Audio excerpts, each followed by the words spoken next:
Everyone, it's Santana, and you are watching the DL Show on Dave's Guitar Channel.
All right, folks, welcome back.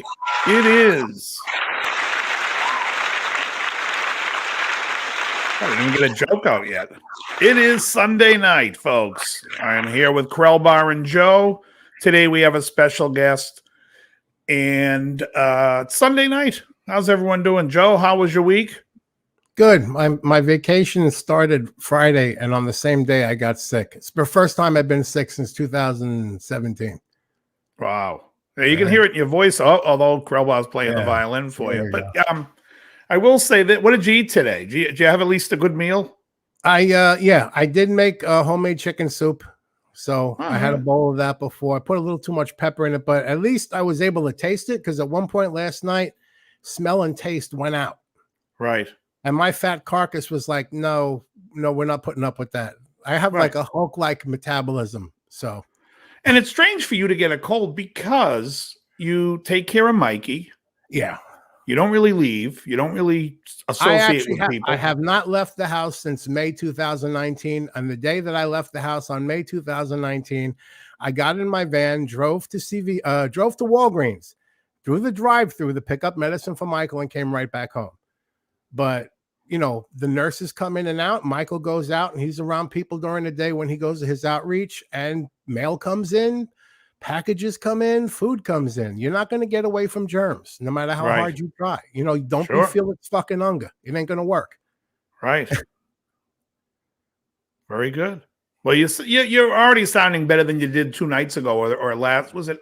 Yeah, when you first started sounding sick. I think it was Saturday you were sounding the worst yesterday. Yeah, well, it's nighttime now. I was about to die before, but as soon as nighttime comes around, my strength comes back. It's like a Gray Hulk type of thing.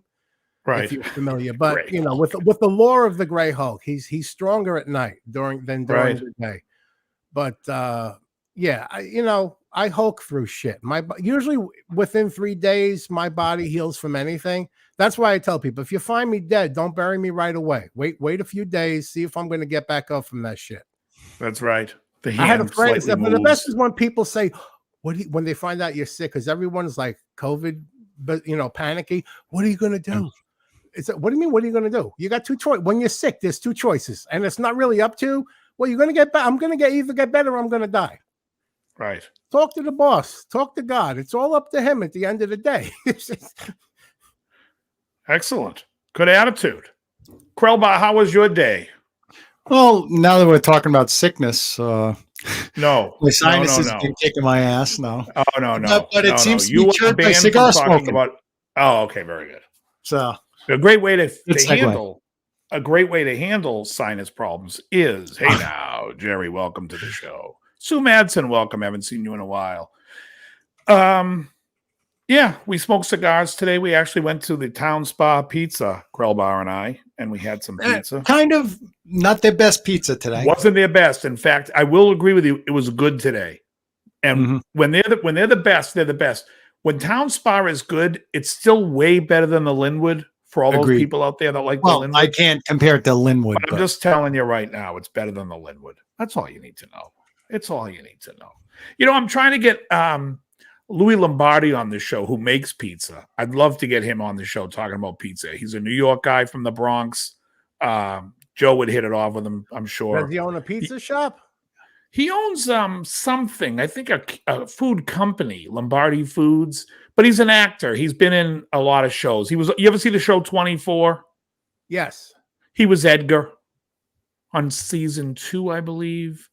I'll have to look it up. The names. Yeah. He was in The Sopranos, right? He was in The He was Sopranos, but What's his I already name? know Joe. Louis Lombardi. Yeah, who's your fucking sponsor? Oh, yeah. You know. Oh, so he's seen that one. Great guy. Used to be. I used to hang out with him down at the coffee shop down at the Coffee Bean and Tea Leaf, and we used to go to the Library Ale House quite a few times. So I'm loving to get him on the show. Anyways, tonight on the show we have a dear friend of mine I've known now 20 years, and she is kicking ass and taking names. So. What other can I say other than let me just bring her right on the show right now, everybody? This is Santana. Santana, welcome. Hey everyone, how are you? Thank you. Thanks for having me, Dave. Oh, of course. I know, 20 years, right? It's crazy. Can't We believe were both it. little kids. I know, we were both little babies. kids. Yeah. We sure were. No. I don't believe it. If he's known you for 20 years, that means he was there at your baptism. He was. That's right. I was the priest. We got a lot of history. You were the priest. That's right. They were like, what is I this remember Jew when I doing got here baptized. in church? At least it wasn't a bris, a little off the top. Yeah, Right? I remember when I got baptized. It It's burned like hell. perfect. Mhm. Awful. But yeah, You so said it's it's been poisoning? it's perfect. It's been a long time. I couldn't understand. You've got a heavy Boston accent still. No, I'm doing the Yiddish accent, the Jewish accent, because he said a bris, so I said it's perfect, like perfect. Right, of course. Yeah. So Yeah, Santana, But his you accent normally has talk nothing like on mine. that. yeah, right. Well, no, I usually just drop my R's. Pack the car and have. Someone says, "Can you say pack the car and have it?" Yeah. Of course, I steal Steve Sweeney's bit and I say, "What are you retarded?" It's an old joke by Steve Sweeney. But so this month, Santana, when I look at Harper's Bazaar November issue, I see your face on the cover. Yes. How amazing is that? Very exciting. It's extraordinary. Right? I mean, it's pretty crazy. Yeah. I also saw you were on Muscle and Fitness Hers for last month. Mm-hmm. So what's the big one for December? Harper's Bazaar. Oh, there you go. Again. I'm joking. Are you doing another one? Oh, no, okay. I'm joking. No, but there's going to be a lot more opportunities. 2022 is going to be a crazy, amazing year. Like this year was already, but there's so much in the works for next year already. I'm not going to spoil it by telling you, but yeah, I still have more publications coming out. And I've got to say, I think the most exciting thing is that when you get on a major one, it's all of a sudden people come after you and they want you to shoot for this and that. And so, it's been a journey, an incredible journey. And, I'm just grateful for it. Yeah. And Krellbar, this would have been a good time to stop playing the open arms music when she said journey. I'm just trying to how to figure that out. But I still play it. I bet a sound effects guy. I'm trying to get him, trying to train him. No, but yeah, so that's pretty crazy. So I also see you have, so like, let's go back. Let's go back in time. Okay. You moved out to Los Angeles. Mm-hmm. And did I meet you right after you moved out to Los Angeles? Were you new in town? Well, let's not talk about the year yet. No, I'm just wondering if I was going to bring that up, and I'm like, let me just stop. Let's not talk about the year. Okay, so yeah, when I first moved to LA, we met when I first started going to Gold's Gym. Right. That's when you and I met. Okay? Right, on the treadmill. Right, correct. And then you had asked me to actually model some T-shirts for you. That was the Big Angry, when you were dealing with the Big Angry Band. Yeah. Yes. And so that's where it all began, I believe. That was, I believe, our first conversation, correct? 100%. 100%. That was, in the third room of Gold's Gym. Right, exactly. Oh yeah. I still remember also. Yeah. Yeah. It's crazy. Yeah, we go back a long ways. And then at that time we did the photo shoot. Yeah. Yeah. Yeah. Mm-hmm. And then, so then where do we go from there to now? So you've done, I mean, because you were modeling, you've Mm-hmm. done, what else have you worked, or Private taken a, fitness competitions. You know, I started out as an actress. So I was a right, theater actress. I did a lot of plays. And then right after acting, that's when I got into fitness, where I had a good friend of mine, and I know you know him, but I had a good friend of mine talk me into getting into a competition for the first time. And I was like, no, this is not what I want to do. I thought it was more like bodybuilding, but it was not. And so I trained for it. It took me about 3 weeks to really get ready for this competition. And I went for it. My first, I believe, a show, I came in third place for that show. Mhm. And then after that, it was just, one win placement after the other. And then I finally took a national about 3 years after I began. So it Wow. was super exciting. And then that's what really took me onto the journey of really wanting to, be an entrepreneur. And I said, I want to turn this into capital. How do I make money off of my passion? I didn't want to just compete just for the sole purpose of competition. And that's one thing about me. Anything and everything I do has like an end point. There's a goal. There's, something in mind. I don't just do it just for the sake of fitness or modeling. I turn that into something greater, something bigger, something where, I've always said I wanted to build an empire for the longest time. And that was my ultimate goal, still is to this day. And, it's the journey's been incredible. But, that you're always going to have highs and lows for whatever it is that you're really trying to reach.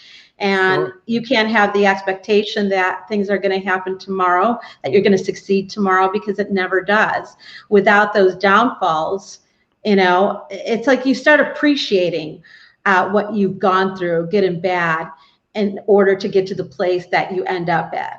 And that's very important, because that's how you learn, and that's how you grow as a person, and that's how you get better. So it's been a challenging career. Definitely, I don't even know what to say without saying, it's been blessed. It's definitely been a blessing in disguise for me. Right. And I'm grateful. And all I want to do, honestly, is just push people out there and say you can do it. Whatever it is that you have on your minds, your passions, your dreams, your goals, you've got to go after it. You've got to really want to do it.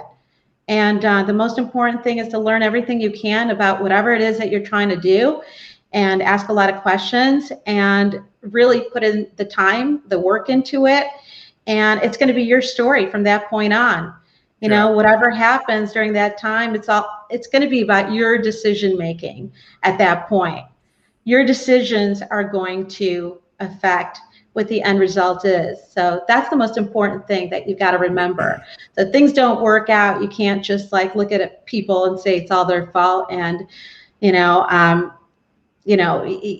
weren't lucky. It's not about luck. It's about drive. It's about ambition. It's about doing what you really want to do in combination with hard work and loving what you do. It's funny. I am often saying that I always want to push people. Unfortunately for them, I'm on a bridge when I say it. Thank you. Okay. Sorry. But do I need to push you? No, exactly. I think okay. needs the crickets rolling in anytime soon. Anyway, so you have, I don't know if anyone knows, if anyone has a Roku, they could go on and watch Shaping Up with Santana. This is a show. Why don't you tell us how that got started? Because that's a really cool thing. Right. So after I won my national competition, I've always had the drive to really want to do great. And I wanted to produce. I wanted to create and be a host. I wanted to do it all, honestly. And so I started really asking a lot of producer friends that I know a lot of questions. And, they taught me a lot of things. I started reading on how to go about, really making myself the best I can be. And really, I'm going to say that the number one way to do is you got to write things down. That's everything. Write down your goals. I can't even tell you how many pages of writing that I've done as far as the concept, the idea. Then you got to break down the show. What are your episodes going to be? Who's your cast going to be? Where are you going to produce this show? What's the background going to be like? What's the theme going to be like? What's the music going to be like? I mean, there's a lot of things involved that you've got to entail. And most importantly, where the capital is going to come from. How are you going to make the money for it? How do you raise money for it? So when you get past all of that, right, and you start the creativity process, you bring everything together, at that point, you've got to really push out what it is that you're trying to accomplish with the show. And my goal was pretty much to educate the public and say, listen, I want you guys to have fun out there. I don't want this to be work. I don't want you guys to look at, training as a chore, so how am I going to transition this to make it fun? And more so, how am I going to convince you guys that it's going to be a lot of fun? So, that's a big part of it. And I also, too, wanted to talk to people about nutrition. I had a father, that lost both of his legs. He was in a wheelchair for over 20 years. And I never want to wish that upon anybody, not even my worst enemy. You don't, you got to clean up the eating habits. And unfortunately, these chemicals that are affiliated in a lot of our foods today, your processed foods, are cancer building ingredients. So the more educated you get on what's in these foods and what you're actually taking in, the more decision making you're going to make going against having these products. And it isn't usually until something happens to you personally where you actually take the initiative to change your mind and say, listen, I mean, the decision's up to you. How long do you want to live? What's the quality of living that you want to have, in your future? So those are important elements that you have to think of. So when I was creating the show, those were the things that came to my mind as I'm putting this together, because if it's not effective with other people, then honestly, I just wasted my time. I spent all of this doing absolutely nothing if it doesn't serve the purpose, and people aren't actually, taking in what I would like them to do. But it's more so than that. You want it for yourself, and that was the exciting part about building Shaping Up with Santana. So basically, the show now is streaming 24/7 on Roku and Fire TV. And the exciting part is we just did a deal with Apple, so we're going to be showcased on Apple TV within the next few weeks. So that's probably the most exciting thing that's happened. It's about building the empire. The empire. Yeah, and I've got a long ways to go. I still have so much that I want to do, because honestly, it's more about your passion. When your passion starts dying for something, then you say, maybe I should hang it up. Maybe I should give it a break, but I'm not done. I have so much that I want to do in my life. And I've always been a free spirit. I don't think I'm ever going to change. And, it's exciting. It's not work to me. It's so exciting. And I love every aspect of it. And so there's more coming. Nice. It's not just going to be one show. So I'm looking at creating a network. I just gave it away. I'm creating a network, and I'm looking to build probably 9 to 10 more programs. And I have those pretty much written out, ready to go, and super excited about it. Nice. I want to be, that woman that pretty much can do what she didn't think she was going to do 20 odd years ago. More than that, you got to keep moving. And as you go through the progression stage and you start building, you're going to find that you have more confidence. And you're going to say, when you get to the point of creating what you just did, you're going to say, you know what, this wasn't so bad. Wow, I never knew that I could do this. What more can I do? and the world is endless. It's going to keep going. So it's, the world's at your feet. You can do whatever you want, and never think that anything's impossible. You can do whatever it is that's on your mind. So if I can do this show, I'm telling you, with all the work that I put into this, I believe anybody can do it too. But again, it's a process, and don't think it's going to happen tomorrow. If you're not willing to put in the work or time or energy into something, my advice is don't do it at all. Don't even begin, because at some point you're just going to, fall off the table at some point. You're just going to say, I don't want to do this anymore. And if you've got that attitude going in, can you imagine what the end result's going to be? It's not going to be very good. You've got to go either all in or nothing. Well, I don't know if you've gotten the chance. I know we haven't really talked much about the cast of this show, but Joe over here, who's next to you on my screen, I don't know if he's next to you on yours, but Joe has a vlog that is basically an empowering vlog. It's a sobriety vlog. Okay. And it's great. It's an uplifting thing. It's beautiful. Just, Is it? I think it's good. I enjoy it. I put it on. I got to be honest. If I'm up at 1 o'clock at night, I'm watching riff tracks. I look over at my computer. I'm like, good, Joe posted. And it's always right. You're like the first comment, and it's always worse. Like, I'm like, what is he waiting for this? I am. It started as me just ranting just talking for myself. So that's your number one fan there, I guess. It really started as a mode of self-preservation.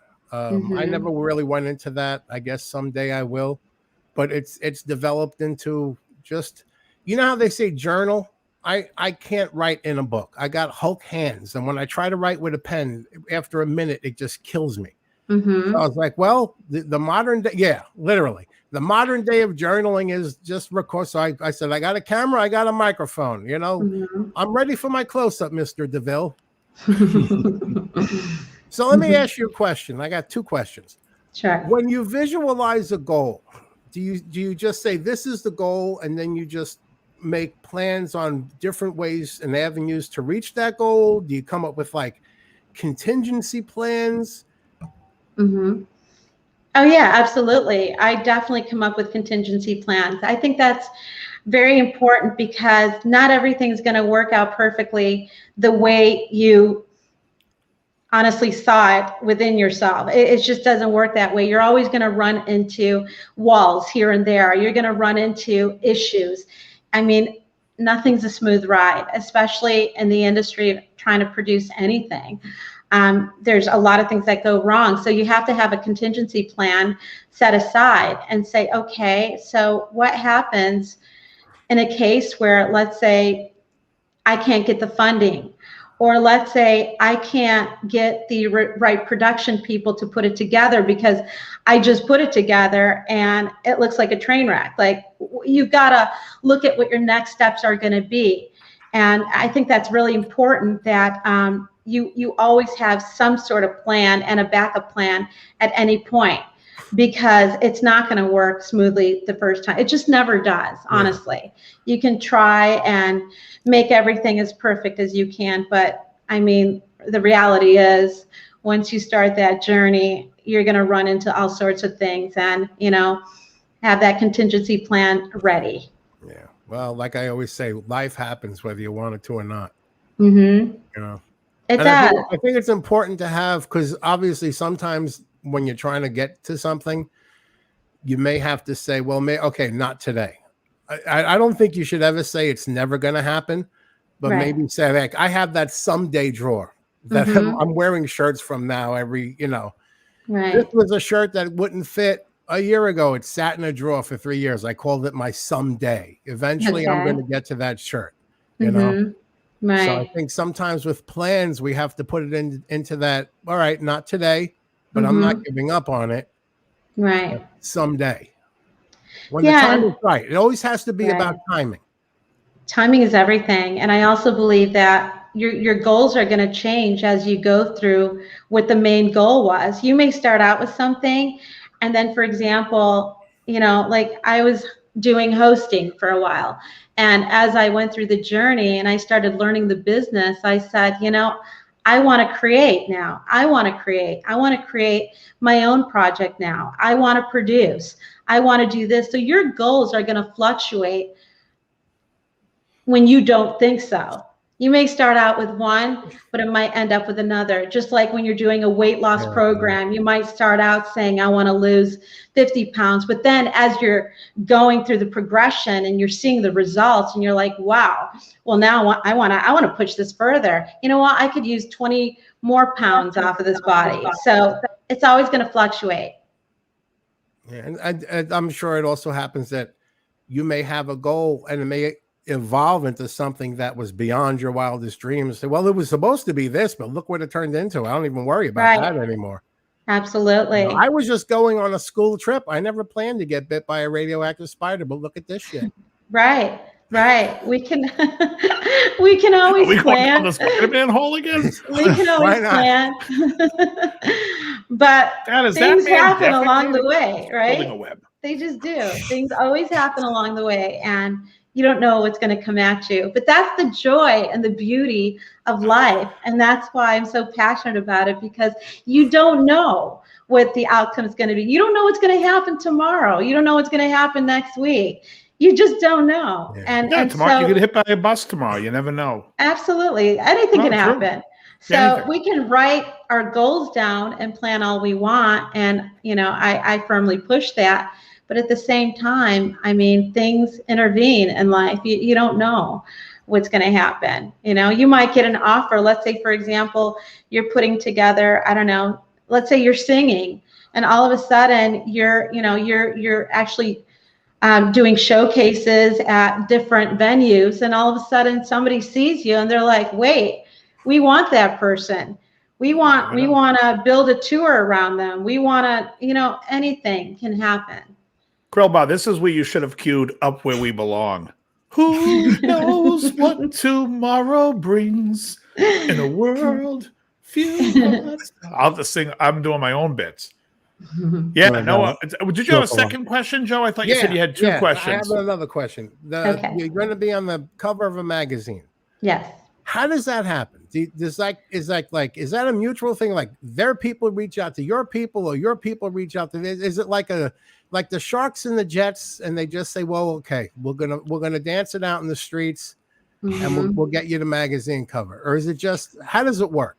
I'm going to say it's actually a little bit of both, because when I started placing my program out there, you know, I had a lot of PR, a lot of coverage on this and that, you know, and so I always say to people, you know, if there's an opportunity, or if you have an opportunity for me, let me know. Here's where you can reach me. Here's, you know, it's about putting your information out there as much as you can, whether it's in editorials, whether it's on your podcast, whether it's, you've gotta let people know how they can get a hold of you for any kind of opportunity.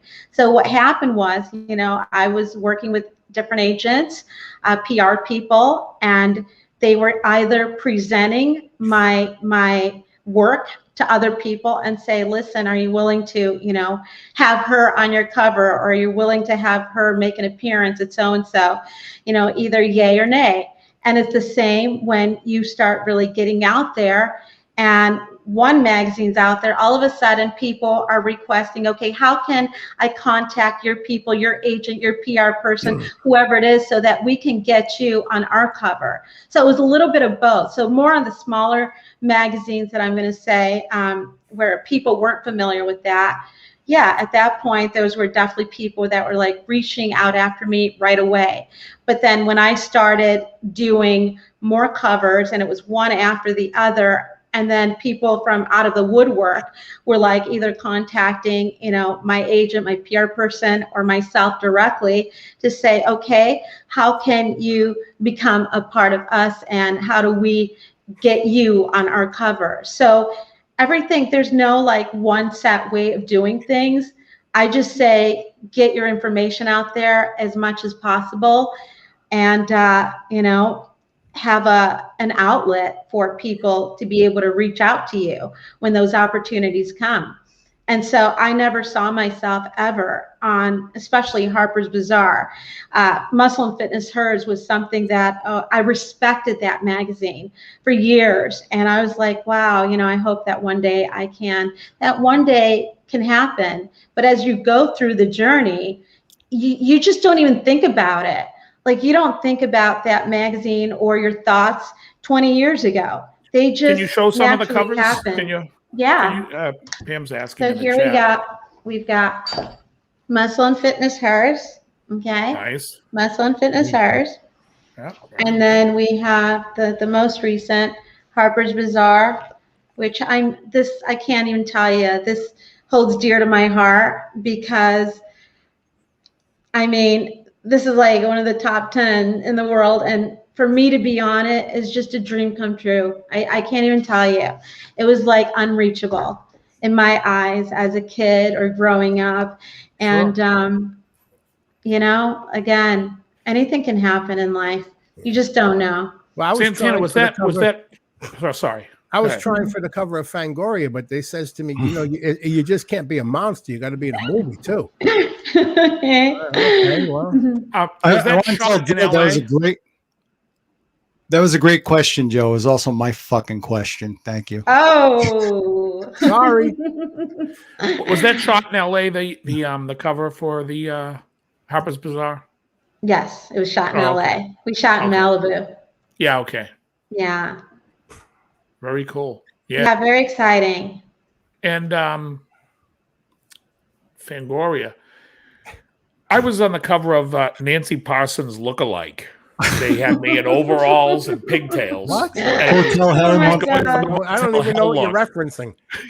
Motel Hell on. Oh. Nancy Parsons in the pigtails and the overalls. One of my all-time favorites. John Ratzenberger. A young Rory Calhoun. Yeah. That's Monty Burns. Yeah. So if you guys wanted to be on a cover of something, what would your pick be? That is a great question. What's the one with Sexiest Man Alive? That's obtainable. Well, I got my ass kicked by Deadpool. Yeah, I'm working from behind here. Anything can happen. Yeah, stranger things happen. David, hold on. She said anything can happen, and you don't come up with it's the dangerous kitchen. The dangerous kitchen. If it's not one thing, it's another. Anything can happen. And the stuff. Must be very careful. It's a Frank Zappa song. For me, well, that's funny that you brought that up, by the way. I would like to be on the cover of Dynamite. You missed that, Dave. What's that? I was talking about the Dangerous Kitchen. Yeah. Remarking on that, we're coming up with a cooking show. Oh, really? And I'm going to be in the kitchen. No, that wouldn't be the dangerous. So it's going to be dangerous because I can't cook. Exactly. How do you know? Are you not a good cook? How do you not know? Well, because I would figure you're living in LA. No one likes to cook in LA. They just want to go eat out everywhere. True. No one cooks at home. I remember I used to give guitar lessons to somebody in Beverly Hills. I went to their house and his wife was in the kitchen cooking. I'm like, wait, you guys use your kitchen? What the hell's what's going on here? I feel like I time traveled. Yeah, no one cooks in LA. No, not at all. No, it's true. When you go look at apartments to move into, you're like, and let me see the kitchen. Okay, good. We'll keep that small, out of the way, because I won't be going in there except to go to the fridge. Well, you know what I'm finding more men are cooking than women. Oh, yeah. I gotta say, any relationship that I was in, the man always cooked. I got lucky. Really? Yeah. I mean, from the time from Buffalo on, like literally, I was never. I cooked a little bit in Buffalo, but not all right. much. So now we know she let the cat out of the bag. She's originally from Buffalo. Yeah, Buffalo. Oh, are you a Sabres fan or not? Really Home of the Bills. Home of the Bills. Oh, the Bills. There you go. Yeah. Not a Wanda. You guys a Bills fan? No. Really? No. I'm not even a Patriots fan, so. Well, now that your main quarterback is gone, Brady. Is that why? No. He's never been a Patriots fan. Oh no. Never. He's a turn. We Oh, call him a wow. turncoat. No. Ever since a kid, I was a Steelers fan. Oh yeah. So The my Steelers are quarterback's doing still pretty good this year. well, tell you the truth, I haven't really followed the NFL in the last 2-3 years. I've stopped watching sports. Yeah, me too. Why? I found it to be a waste of time on Sunday. I can go smoke cigars and hang out and There you go. Yeah. go have a Okay. cheat meal. Oh, that's right, Jerry. Jerry says I'd be on the cover of Cigar Aficionado, which I made a mock cover on Facebook because I had a picture of me smoking a cigar. And so then I went and made a mock cover of Cigar Aficionado. Okay. I want to revise my choice. I want to be on the cover of Highlights for children. Oh, that's a great Hey, one. I want to be called Goofus and Gallant. I love Uh-huh. those two. Yeah. Excellent. Yeah. Excellent. so Do you Santana- have kids? Who? No. Me? You. I have stepkids. Does anybody have kids here? No kids. I'm gonna take that as a no. Nobody responded. Yeah, right. Here's a question for you, Santana. We ask everyone this question. Okay. Shoot. Someone doesn't like your fitness show. You've been Yeah. sent to the electric chair. You now have a last meal. You can have an appetizer, a meal, and a dessert, and Okay. a song will be playing. Your last Okay. song. What are we listening to? What are we eating? You're listening to The Last Dance. I think it's by Donna Summer. Of the course. Last Dance. The Yeah. Last Dance. Okay, so 79. that song. And Okay. what am I eating? I would say chocolate. A chocolate Well, bar. you have three things. You have an appetizer, a meal, and the dessert. All three. All three is All going to be three. chocolate. There you go. Okay, so the appetizer would have to be rock shrimp, which is not healthy, by the way.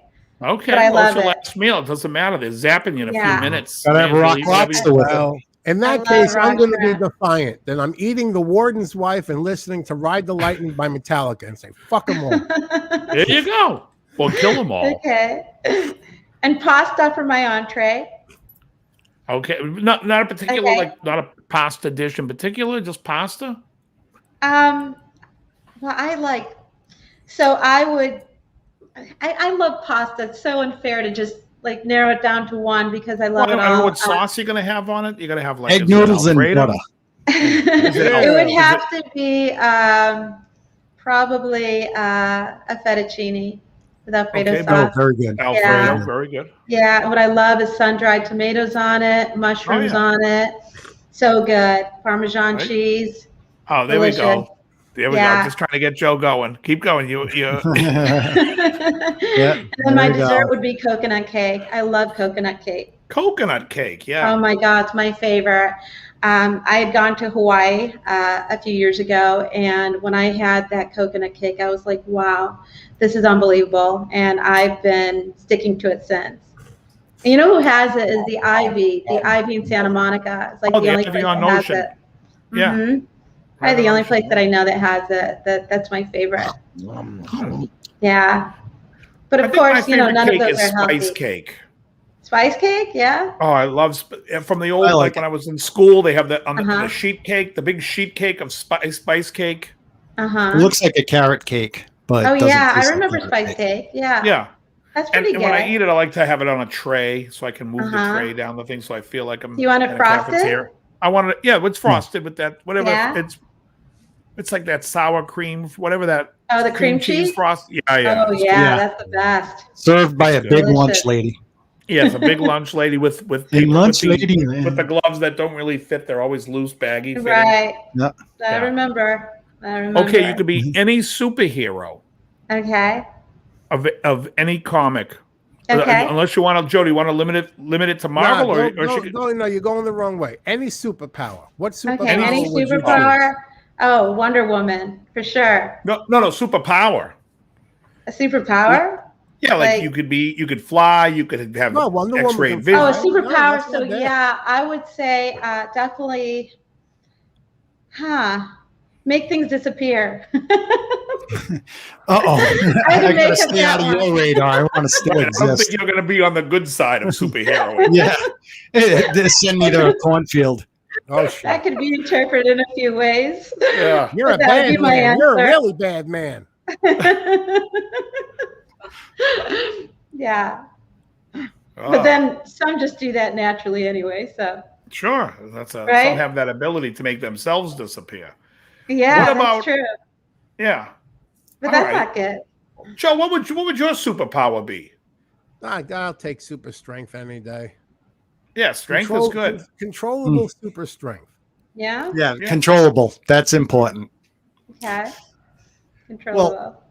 I would love to fly, but you've got to have some degree of super strength if you're going to fly. Because you can't be a normal human and fly because you're going to crash into things and land. And if you don't have some level of strength as well, you're going to get hurt a lot. So, so it's kind of you got to have a little super strength with it. Mm-hmm.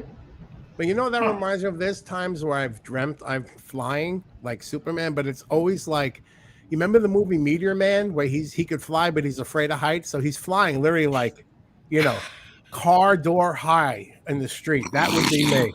I haven't seen that. I've literally had dreams where I'm flying maybe 6 or 7 feet off the ground because I don't want, because it's like what Crowbar says. If you start to doubt yourself and that shit gives out, you're going to, like Spider-Man when he runs out of the web fluid. Next thing you know, he's falling to the fucking streets, landing in cans of garbage. He's got to have that super strength. Otherwise, you're going to end up with the dislocated shoulder. Mm-hmm. So that's so funny that we bring this up because remember we were talking about goals, right? And how they change. So one of my goals when I was younger, I always wanted to go hang gliding because I'm such a free spirit. I wanted to feel entirely free, right? Up in the air, like free. But what happened, I'm afraid of heights. So because you said that, I needed to bring that up. But yeah, it's that was the goal. And I won't even do that. I wanted to go on a hot air balloon ride. I can't even do that either. You couldn't pay me enough money to go on a hot air balloon. I know, it's crazy. So scary. Up and away. Yeah, I'm floating around in a balloon in a basket. I've always had my outlook on stuff like bungee jumping and all that stuff is there's a billion things out there already looking to take you out. I'm not going to voluntarily look for more to let me, it's like a suicide attempt. If I can get to the bowl and back without killing myself, it's a win-win. I don't want to add shit to that, I know, it's like a suicide attempt, right? What? It really is. Like a suicide attempt. Ever see Niagara Falls where those people go over the barrel with the barrel? They go over the falls like for so many years. Like that's insane. That's insane. Like who would do that? You got to be out of your mind to do that. Yeah, I agree. I think people go on a hot air balloon. They either have to not fear death because you're in a basket. They all seem to find power lines. Mm-hmm. Yeah. And I went to the bathroom the other night, and there's a shadow on the floor. The light's not even on. And when you see something darker on the floor than the darkness, you got trouble. I turn on the light, and there's this gigantic spider there. So there, I'm already living dangerously because I'm sharing the house with this 8-legged Freddy Krueger. I immediately reach for my bottle of rubbing alcohol. I keep a bottle of rubbing alcohol in the spray bottle. Got his ass. He's dead. So that's my adventure. I go to sleep at night. I don't know what kind of wildlife is in the room with me. Right? Well, you know what? Try living in Florida. There's going to be a lot of them probably living with you. I'm in Florida. That's where I am. Oh my God! No wonder. I had to throw out my Keurig last week. I lost the battle with it after a year. And if you look at my vlog, you see me bitching and complaining. I said, if I have to sum up Florida in 2 words, it's bug infested. Tell me about it. So what's interesting is that I went to college out there, and the reason that I moved out of Florida was because of that. I fear any kind of like palmetto bug, those huge roaches that you see. Yeah, they look like huge cockroaches. Right, the water bug. They want to come flying at me like Megalon. Like, what is Jet Jaguar? Get this statue. Get this shit away from me. I still fear them. I mean, I don't see them as much anymore. But there's a black ant on the floor that big, and I'm like, who the fuck let you in? You remember that movie from the 70s called Bug, Joe? Yes. Yeah. Do you ever think maybe Burt I. Gordon lived in Florida? Wasn't he the guy that did all the insect movies in the 50s? No. Does anybody know him? It's Crowbar That would have crickets. been a good time. Yeah, I know. It's I'm learning. There you go. Yeah, But, yeah, I he did wanted to do it, just didn't have it up. Well, who was the one that did Earth versus the Spider? Who was that director? Roger Corman. Corman. Yeah. Either way, one of these guys must have been surrounded by insects because, although I think there might be scarier bugs in Arizona, you don't see them as much. Oh, hell yeah. I went to Arizona. I went to a phone booth. My father dropped me off to call home, and I tell you, getting dive bombed by these things, and I couldn't recognize any of these bugs, and it was scary as hell. Oh my God. I've never been to Arizona. Yeah, and they had scorpions there. Wow. Crazy. Klaus Meiner. Anytime you ever watch like documentaries, look at Australia. It's like being in Starship Troopers. Yeah, gonna get that mandible through your chest. Starship Crazy. Troopers. But the thing about Florida is the minute it rains, it's like the bugs are outside going, "Hey, we gotta come in. It's getting wet out here." No, it's like, what? Hey, No, I agree. You need the water. Don't you want to get clean and get a I drink? agree. Don't come in here. They're kicking their legs up on the ottoman, The minute it making rains themselves outside, comfortable. It's like they're in the house. Like, hey, we're gonna come in for a little while, make ourselves comfortable just until we dry off. It's like, no, you're not. That's How many Florida bugs are living. out there? It's because it's all humidity, and you guys are like, it's like living in the swamp, right? Yeah. Oh, it's terrible. It was humid today. I literally had to pull the fan, and I'm like, I must have a fever or something because I'm hot. So I pulled the fan out of the window and put the AC back, and I'm like, fucking no. And Santana, you gotta forgive me. I'm an Italian from New York. I curse. It's like punctuation. Go ahead. But I'm like, it's fucking Florida. I don't have virgin ears. November 21st. I got to put the fucking AC back in the window. Everybody else is retired. I hear people, oh, it's so cold over here. I'm dying. Send it to me. You know, when it gets hot like that, Joe, you could also cool off with a fresh glass of lemonade. Lemonade. Lemonade. Say lemonade. Say lemonade. Lemonade. How did she say? Lemonade. Lemonade. Lemonade. How do you say lemonade? If you say I want a glass of lemonade, what would you say? Me? No, Santana. I know how you say it. Oh, you're asking me? Yeah, say I want a glass of lemonade. I want a glass of lemonade. All right, now you say He it. says it Joe. like us. I want a glass of lemonade. Do I have a Buffalo accent? A little bit. Yours went up a little bit. Joe's goes up a lot. You guys have there's an inflection on the A. Lemonade. Oh, yeah? Lemonade. That's what Joe. Lemonade. Joe goes lemon. I'm from my father was a guy. He didn't say oil. That He cool, said refreshing Earl. drink. He didn't say Earl. coin. He said kern. Kern. You know, I don't know what, you know, Brooklyn. Kern on the curb. Everyone says things about, oh, Boston's got an accent. It's like, go to Brooklyn. It's like one borough away. What the fuck was going on over there? Yeah, well, Queens has a distinctive accent. Your accent I know very well. The original drummer in my band was from Queens, and you guys have like the same speaking voice, same words. Yeah, you drop You someone also- from Boston, on their head, and you get a Brooklyn accent. But also, I noticed in Queens, they also do things like they take letters off. You know, like in the Italian they speak there. That's in New kind York, of an that- Italian thing. For some right? reason, But they do chop the you know, last like they two say letters off the calamar, word. which is not really Italian from Italy, but it's more like street Italian. Calamar. They'll say it to every word. Oh, let me get the chicken teriyaki. Yeah, I don't Mozzarella. know that. My grandmother used to Mozzarella. crack me up like that. Yeah, or mozzarella. It's like, Prosciutto. Let me get. Prosciutto. are we Yeah. saving money on the last few letters of Wait, each what's word, that? Grandma? Can we not pronounce it properly? Yeah, exactly. You know, Oh, you like fresh mozzarella? I like mozzarella. go get the Is there a They don't finish saying it because there's stuff in their face. You know, it's You know, not it's for like, noise. yeah, I can have some Go get prosciutto. the finoic, not prosciutto. It's prosciutto. yeah. Yeah. Hilarious. But that's what I love about New York is the accent. I like the accent. Well, they're all different. I mean, definitely Brooklyn has a different. Brooklyn actually sounds a lot more like Boston, I think, than Queens does. Yeah. I've been to That Brooklyn. explains why I didn't get a comment on my accent comment. Ooh, awkward. But at What'd least, you say? Oh, no, the thing about I think I this, said we can earlier. at least understand each other. I got a friend who's from Taiwan, And this is something you can live in China and live a mile away, and their dialect is so different they can't understand each other. Oh yeah, it's a mess. I mean, how the fuck did that happen? Do you ever see there's a guy on YouTube who goes around and he speaks like this really crazy dialect. He can speak Mandarin and Cantonese, but he speaks this really crazy dialect that there's only like very few people that speak it, like 1,000 people.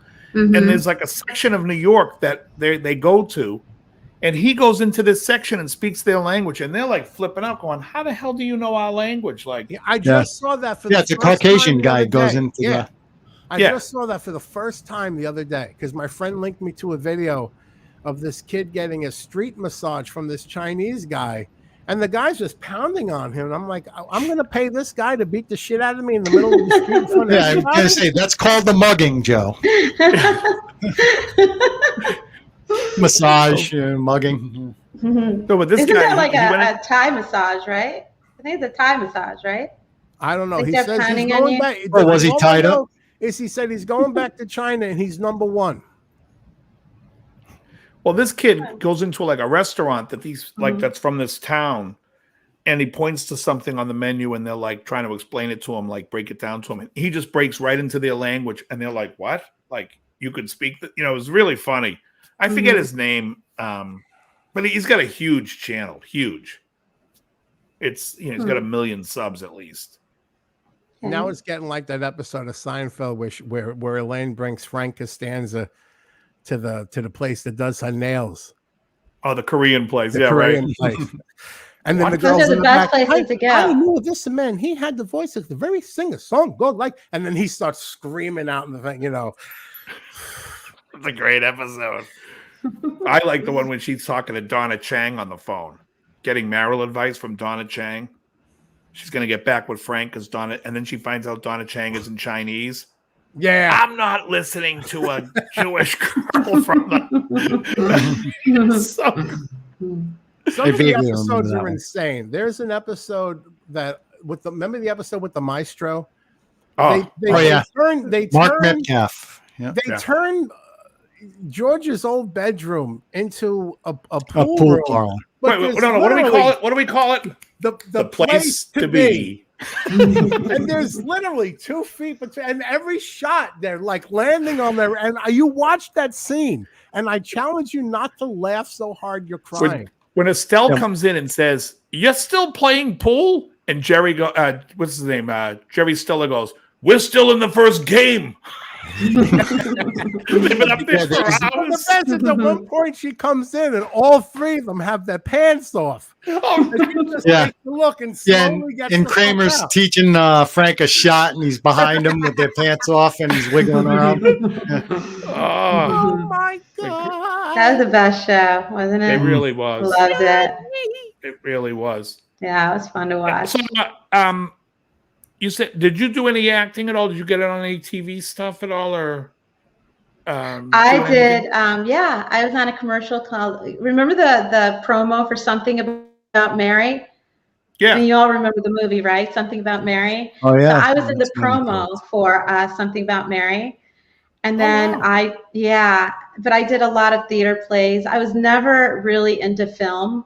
Film was not my thing. I never enjoyed being on a set for like 12, 14 hours. And then the problem is once you're done with your scene, you can't leave. You have to stay there the entire time. And I was like, I am definitely not signing up for this. As crazy as it sounds, that was the reason why I never went into film. Yeah. I actually came to Hollywood. Literally, I wanted to be a sitcom actress. I wanted to get into that, style of television. And because I had such a strong theater background, usually anybody that goes into sitcoms has a strong New York theater background, right? So I figured that would be the perfect place for me to go towards. And that's when reality shows came about. They kind of took everything by storm and really took away a lot of the work for people that were pursuing sitcoms. Like you don't really see them as much anymore. But that's really, truly what I was striving for when I first came out to LA. So what's your cat's name? That's what I was. Cody. You What is it? His name is Cody. Cody. Yeah. Black cats rule. I got one sleeping But back he's there in not that a black cat. Oh, it looked like a black cat. I had white You all saw? over it. What are you talking about? Literally, Yeah, you like he was going by? walking. Yeah, he walked out back in. He just got Oh, water that's and then he went to the hilarious. other side. No, he's gray. He's gray and white. He did. He's The gray camera. and white didn't with a even little see. brown nose. I'm going colorblind and cross-eyed. How Tony, did you come not here, see the baby. white? It was all over Come the here. cat. I've been watching the cat for the last 2 minutes. Where is he? Oh I my didn't God, see that's him. hilarious. Yeah, he was Hey. sitting literally right next to me. On Next the up, chair. Santana has a show on Animal Planet. There's another direction. You know what? I love animals. Like literally, Oh, yeah. I love animals, and I think there should be more shows about animals, There's a whole channel about animals. which It's is what called I Animal love. Planet. Yeah. Yeah, you can learn so much about animals that way. Like, have you ever watched The Cat from Hell? Oh yeah, Like I Jackson learned, Galaxy. yeah, like I learned how to communicate with my cat based on watching this show because it's all about the eye contact. So for example, like if you look at a cat, right, and you blink, it's like a warm feeling to them. It's saying that Blink, you yeah. are being sentimental with them, that you love them. So that's what's beautiful about, a channel, like many channels like that. You get to learn about your pet. So, Cody I've been is looking like at mine with best bug eyes cat and not ever. blinking, so I must be freaking her out. I was There's like, a are really you cool YouTube colorblind? There's a really cool YouTube channel where they save Yeah. pets. Mhm. They go out and find pets and save them, like dogs and cats, and rescue them and then get them in Yeah. homes. It's really a cool show. I think it's beautiful. I love My favorite that. show about cats, though, was was a show called Top Cat. I don't know if you're familiar with that show. It was an Officer 18C. Dibble. Mm-mm. Dibble. Officer Dibble, Benny. Do any of you have a cat? No, Well, I've had a cat. I already growing said up I when was a do. kid. Yeah. Yeah. Cats are You don't great. have any pets. You don't have any pets, Joe, right? No. You seem like a guy that would be allergic. Me? No. I am. adore pets, but how do you have a pet with Michael? Right. That's the thing. You can't have a cat around him. You can't really have it. And if I have a dog, dogs always at some point get out of the house. I can't go after the dog and leave Michael alone. Right.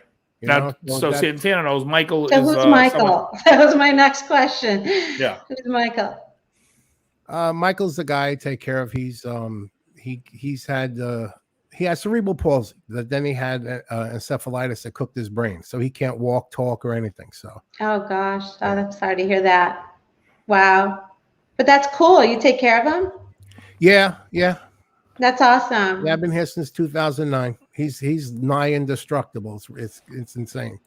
Wow. He's the one that probably got me sick. Probably put in the bed one night this week. Mm-hmm. So yeah, is remember he was sneezing or coughing the other day, wasn't that? Yeah, what he was doing. Probably. Yeah, and it's probably because he goes to school and he can't wear a mask at the school. So who knows? Mm-hmm. But that's commendable that you take care of him. I'm working on it. No, I think it's beautiful. I think it's a very hard thing to do sometimes, emotionally. It's beautiful, but at the same time, it can take a lot out of you if you're a caregiver or, have to basically, it's a lot of work. And I don't think a lot of people realize that. They think you just, sit and watch them, but I don't get more paid to do it. That's what I mean. There's the old Especially. saying about having the patience of a saint, and you really need to have that patience. Right. It's the people who take those jobs that actually care, they're good at them. But the people who take the jobs that just take the job for the money, those more often than not are the people that end up abusing people like Michael. Mm-hmm. No, I agree. I stay here because if I wasn't here, Michael would be in a state-run home. He would have been dead years ago because they wouldn't put up with him. Michael go crawling around his bedroom floor and start screaming in the middle of the night. That's what he does to play. No one else would put up with that.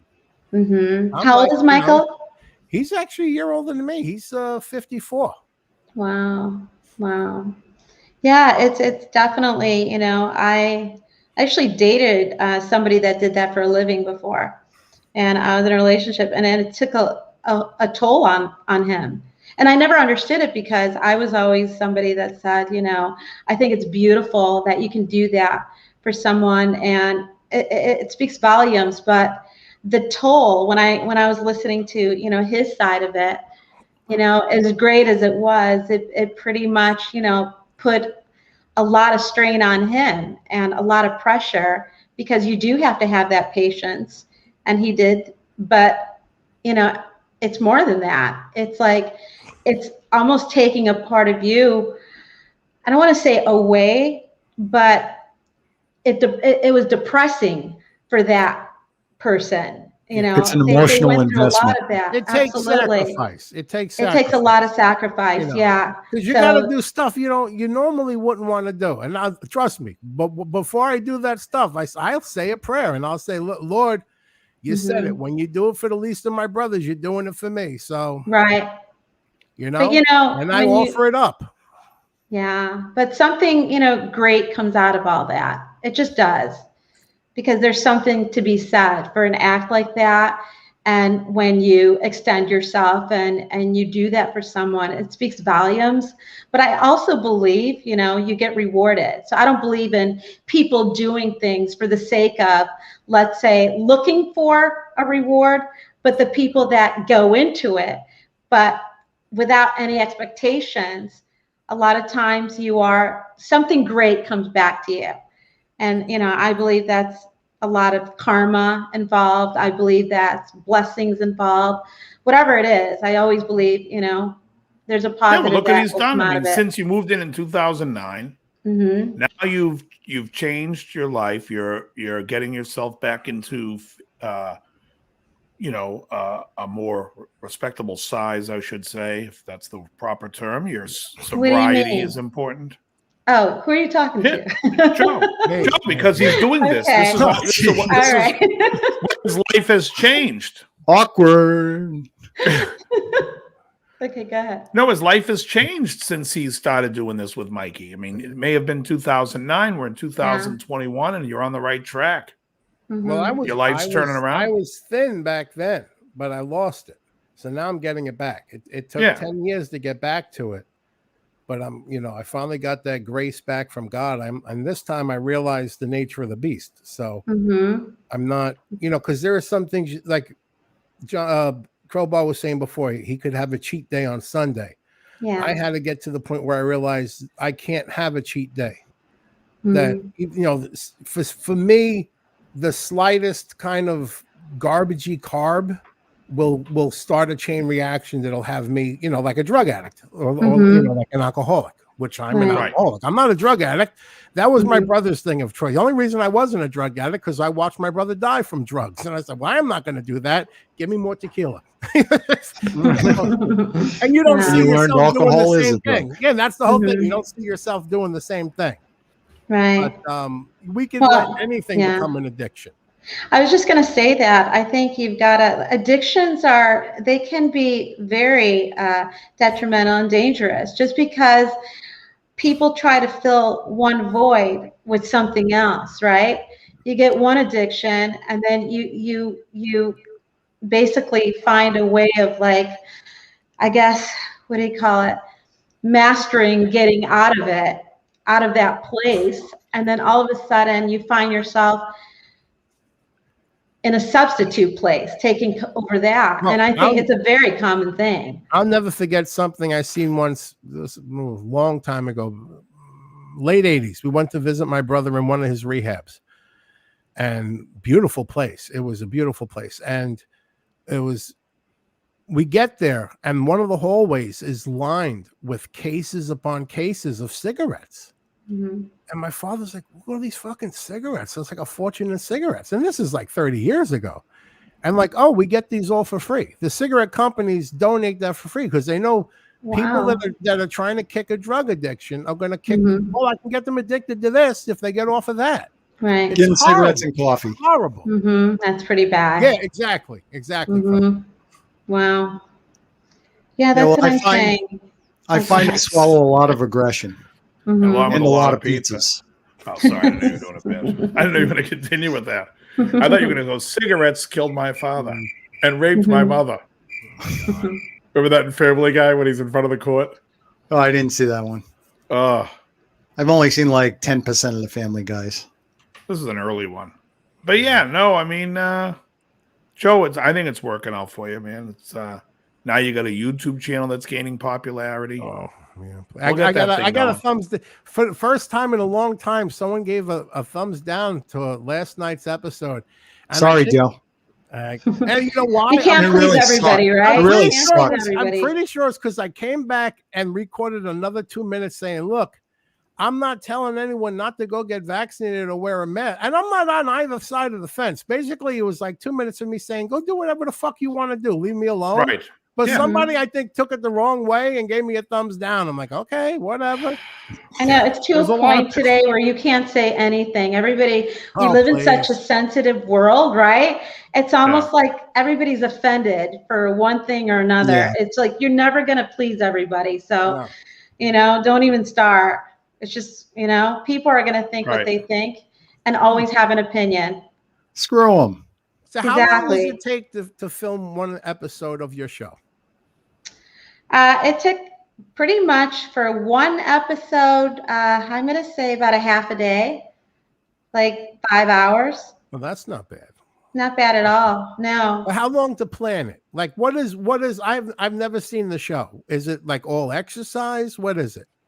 Yeah, pretty much. So basically, you're doing the workouts in real time with me. So it's almost like a live workout, right? How do you plan the workout? Because this is how my brain was thinking of stuff. I'm thinking, does she like put? Because there's only a limited thing of workouts. Is she putting them in a hat and we're going to do this and that? Or Yeah. is it like a spinning wheel with what we're going to do? But then my brain got creative and say, I would put my show together with Plinko, like a workout Plinko. Like, oh, Okay. we're going to do the leg thing, and then we're doing that for 5 reps. Right. So I have 2 components of the show. So the first component is the cardio, circuit training type of stuff. So basically, that is not planned at all. So when I was actually working out and we're actually taping, literally at that point, it's like instant for me. You know, I think impulsively at that point what I'm going to do next, because I can't plan something like that. I don't want to, you know, in the middle of my circuit training, just say, okay, we're going to do 4 or 5, whatever. No, I don't do that. Everything is just pretty much impulsive. And then the second part of it is definitely more planned. Like I'll have an idea as to what body part we're working on. So we're going to be working on, you know, hamstrings or. Don't say it, Trelba. Don't say No, it. I'm not. Oh, What? geez, thanks for having my mind in the The gutter. one part. Oh, okay. Count on Well, making you know, me I look guess- bad with Joe's mind. Some people work out that way too. One-handed workout. Yeah. Now, is it Yeah. for all levels, or is there like there's like a doctor warning? Like I love the shows that have the warning. Like Santana is extremely beautiful. Before you look at Santana, please consult your physician.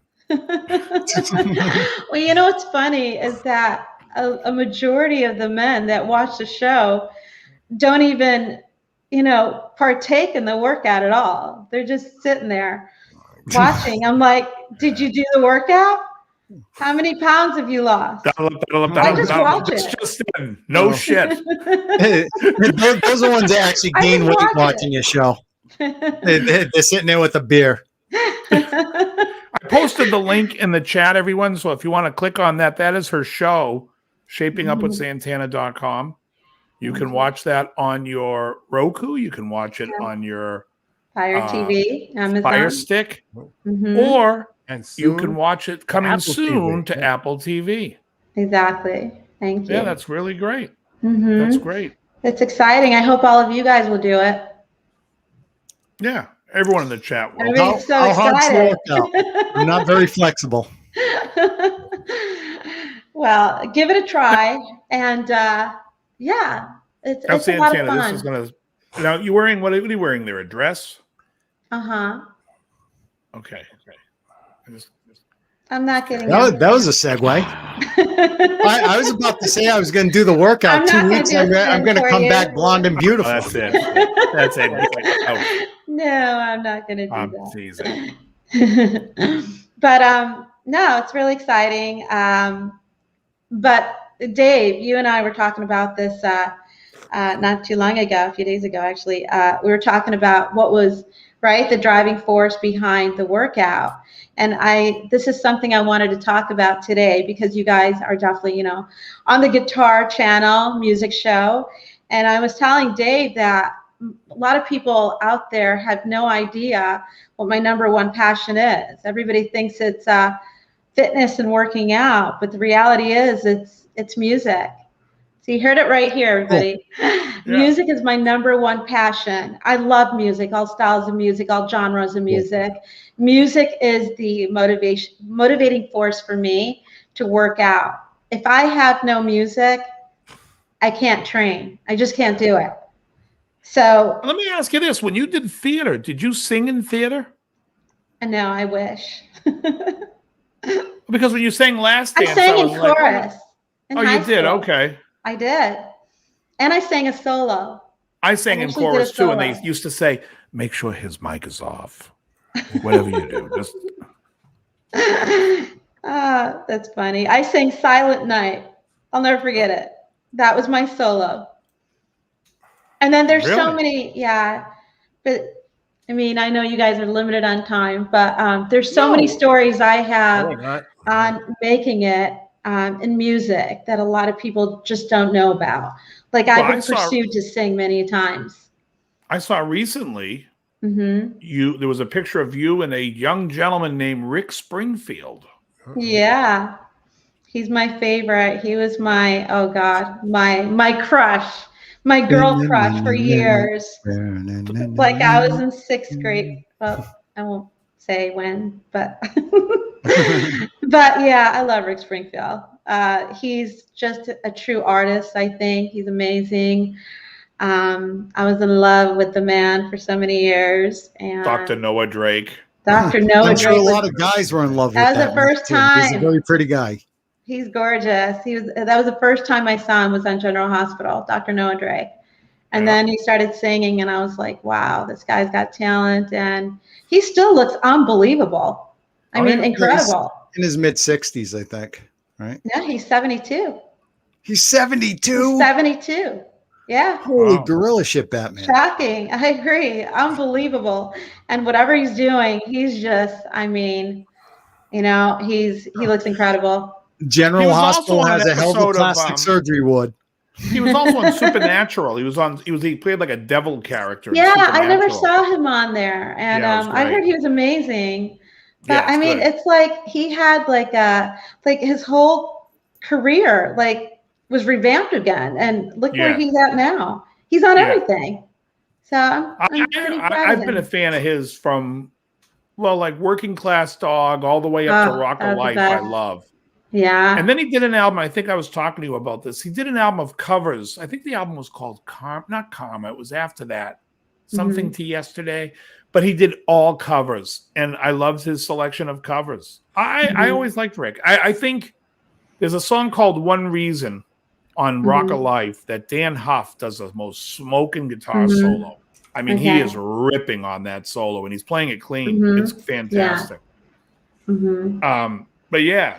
I love Rick. True artist. Yeah, me too. His guitar player for years has a very popular YouTube channel, Tim Pierce. Yep. Okay. Great channel. And Tim Pierce came on to Rick's thing. I think Tim came in on the Success Hasn't Spoiled Me. No. Yeah, Success album. Yeah, Success Hasn't Spoiled Me Yet. Right. Tim Pierce plays, and even Living in Oz is a great album. You know what song I love that people forget about is Souls. Which one? Oh God, that's a great song. I love that song. Souls searching for heaven. Do you know that song is dedicated to his wife? Oh no. That song is about his wife. That's when they first got together. He dedicated that song for her. Yeah. I like the song about his father too. Oh God, tearjerker. April 24th, 1981. Oh yeah, the day his dad died. The spirit travel on the journey. I know. You must be real close to heaven. Now here's something you didn't know. What? The song Christina. Christina, boom, take it away was actually a song that another band did first, and he changed the words. Really? Okay, I It's didn't know that. a song called Jamaica by Bachman Okay. Turner Overdrive. Wow. Yeah. It used to Interesting. be, Jamaica, boom, dun, dun, dun, dun. Interesting. Yeah, he still performs that in concert. And So, I've Done Everything for You was written by Sammy Hagar. Yep. Yeah. Yeah. I Yeah, love Don't Hagar Talk wrote to that. Strangers. Oh, that's a great That's one. probably one of my very favorites. You're seeing some slick continental dude. I'm begging Back in you. high school, Rick Springfield was a guilty pleasure for me. It's like, it was the guy that guys like to listen to, but they wouldn't readily admit it because so many girls thought he was so, You're absolutely right. Because do you know that when I was in school, if you were a guy and you loved Rick Springfield, oh God, they were basically tortured in school. Any guy could not admit it. Well, I was everybody also like looked a big at him Iron like he Maiden was fan. gay. That's what they thought. He was Yeah. gay. Like Well, every guy I was a thought big he was Queen gay. fan. I was a big Queen fan, so I really got it. Great. No wrong with Wow. Yeah. Was Yeah. Queen gay? They're superstars. You know the story behind No, him, right? Freddie's just flamboyant. That's all. There's But a he band was. called Judas Priest. Oh yeah. And if you watch the Yes Festival in 1983, Mm-hmm. the other guys should have come out like bedazzled construction workers, bedazzled Indian. Mm-hmm. They should have done they should have committed to it. Right. No, that's a. I didn't really listen to him. I remember them. I saw an interview with Rob Halford once. I can't remember where it was. And Mm-hmm. they said, well, if there was some famous celebrity you'd like to be with or whatever, he says his English accent. He's like, I'm awfully fond of Howie Long. Really? You The said guy, that? the guy from the Raiders. Yeah. Oh, Who my said God. this? Oh, Rob Halford. Classic. Number 75. Well, being a Steelers fan, that gave me a lot of fodder for the Raiders fan. Hey, your guy really likes, Rob Halford really likes your guy there. Yeah, no gay men like Ben Roethlisberger. Yeah, right. He's a bear. They got his poster covering a glory hole down at the Ramrod. There you go. Just get the sweats. Oh, God. That's not going to get the crickets. That's I thought it was going to get booed. No. Got to get some better sound. I'm not going to be a homer. Santana, any movies you've seen recently that you should tell us we should see or not see? Yes, I watched King Richard. Great film. It's all about Venus and Serena Williams. Like they're basically, their documentary of how they began and how they ended up becoming a success story. And it's incredible. Will Smith plays in it. He plays the dad for those girls. And it's an incredible film that I highly encourage everybody to go see. And then I saw the film Bruised with Halle Berry. I'm telling you, I was never a big Halle Berry fan as far as, her acting. She's incredible in this film. And not only does she act in it, she directs it. And this is her best work yet. She showcases her talent in this. I never knew she was like the capability of what she has. And it's really incredible and powerful. And I'm telling you, you've got to watch Bruce. It's all about her, becoming this boxer. And so she was this famous boxer at some point, and she doesn't win the title. She's never forgotten about how beat up she was. And so years later on, long story, she leaves her manager, who was her boyfriend, for somebody that's even greater, that's known. And this guy retrains her. And basically it's a film where she's taking her emotions that she's gone through growing up as a child, her relationships, how beat on she was, both physically and mentally. And she just takes it out in the ring, which is why she became a boxer to begin with. So it's an incredible film because she puts herself and her own life experience within this film. and she did one heck of a job. I was like, this girl definitely going to be nominated for an Oscar, and I believe the film is too. I mean, it's that good. I know someone that took out Halle Berry out to dinner one night. Oh He yeah. ate up a storm. He ate up a storm. Uh-huh. Nothing. Nothing, Krellbach. Come on, crickets. Let me get something. Really? Yeah, you're getting them. You're I getting wanna the hear It's a the joke. It's a story. bad joke. No, it's a bad. She played Storm in the X-Men. Oh, I didn't That was her watch that. character name. Oh, okay. That was my joke. He ate up a storm. Now it all comes together. Right? Yeah, it was hard. I got it. I could see when the faces went white and everyone's looking around going, "What?" That it was a shot, a shoot and a miss. Oh, I bet. How about shoot and any miss. movies? Any movies you've seen that surprised you, where you went in with low expectations and just got blown away? Let me. It doesn't have to Not be recent. really. I mean, like No, I saw the recent James Bond movie, and I wish I could say that. It was actually the other way around. I went in with high expectations and left the theater with very low expectations. I've yet to see a film so far where I've come in with like low expectations and left with high. Like, I always love those because it's like there was a time when me and my friends would go see a movie, and it was just to go see a movie. And it's like we didn't even know what the title was, whatever, Yeah. we'll go see it. And then we go see it and go, wow, that was a great movie. Mm-hmm. Yeah, you can be surprised sometimes, the director doesn't always mean anything. Sometimes people think because it's a notarized director, it's going to be a great film, and that's not always the case. Yeah, that's I've been surprised. Yeah. But I've probably watched more films than ever lately before, just because now, which is exciting, LA's opening up again. You've got so many, right? It's about time. You got so many premieres out there and screenings, and I can't tell you how excited I am that we're actually in this place again. It's been a while, If you want to see a good movie, I mean, like the story isn't that great. I was talking with Dave about today. Is Stan and Ollie. It's about Laurel and Hardy, basically. It's got John C. Reilly and Steve Coogan playing Laurel and Hardy. And they do an excellent job, regardless of give a Laurel and Hardy welcome. I'll have to check it out. to our right? Yeah. That was from Blazing Saddles. Yeah. Santana, this is a guitar channel. Let's ask, who's your favorite guitar player? Oh, none other than David Levine, right? Now you're talking. Of course. Now we're cooking on the show. Of course. Who else We're is getting the better? show moving. Now it's moving forward. Dave Levine. He paid me to say that. I did. I'm joking. Oh, yeah, hey, that worked.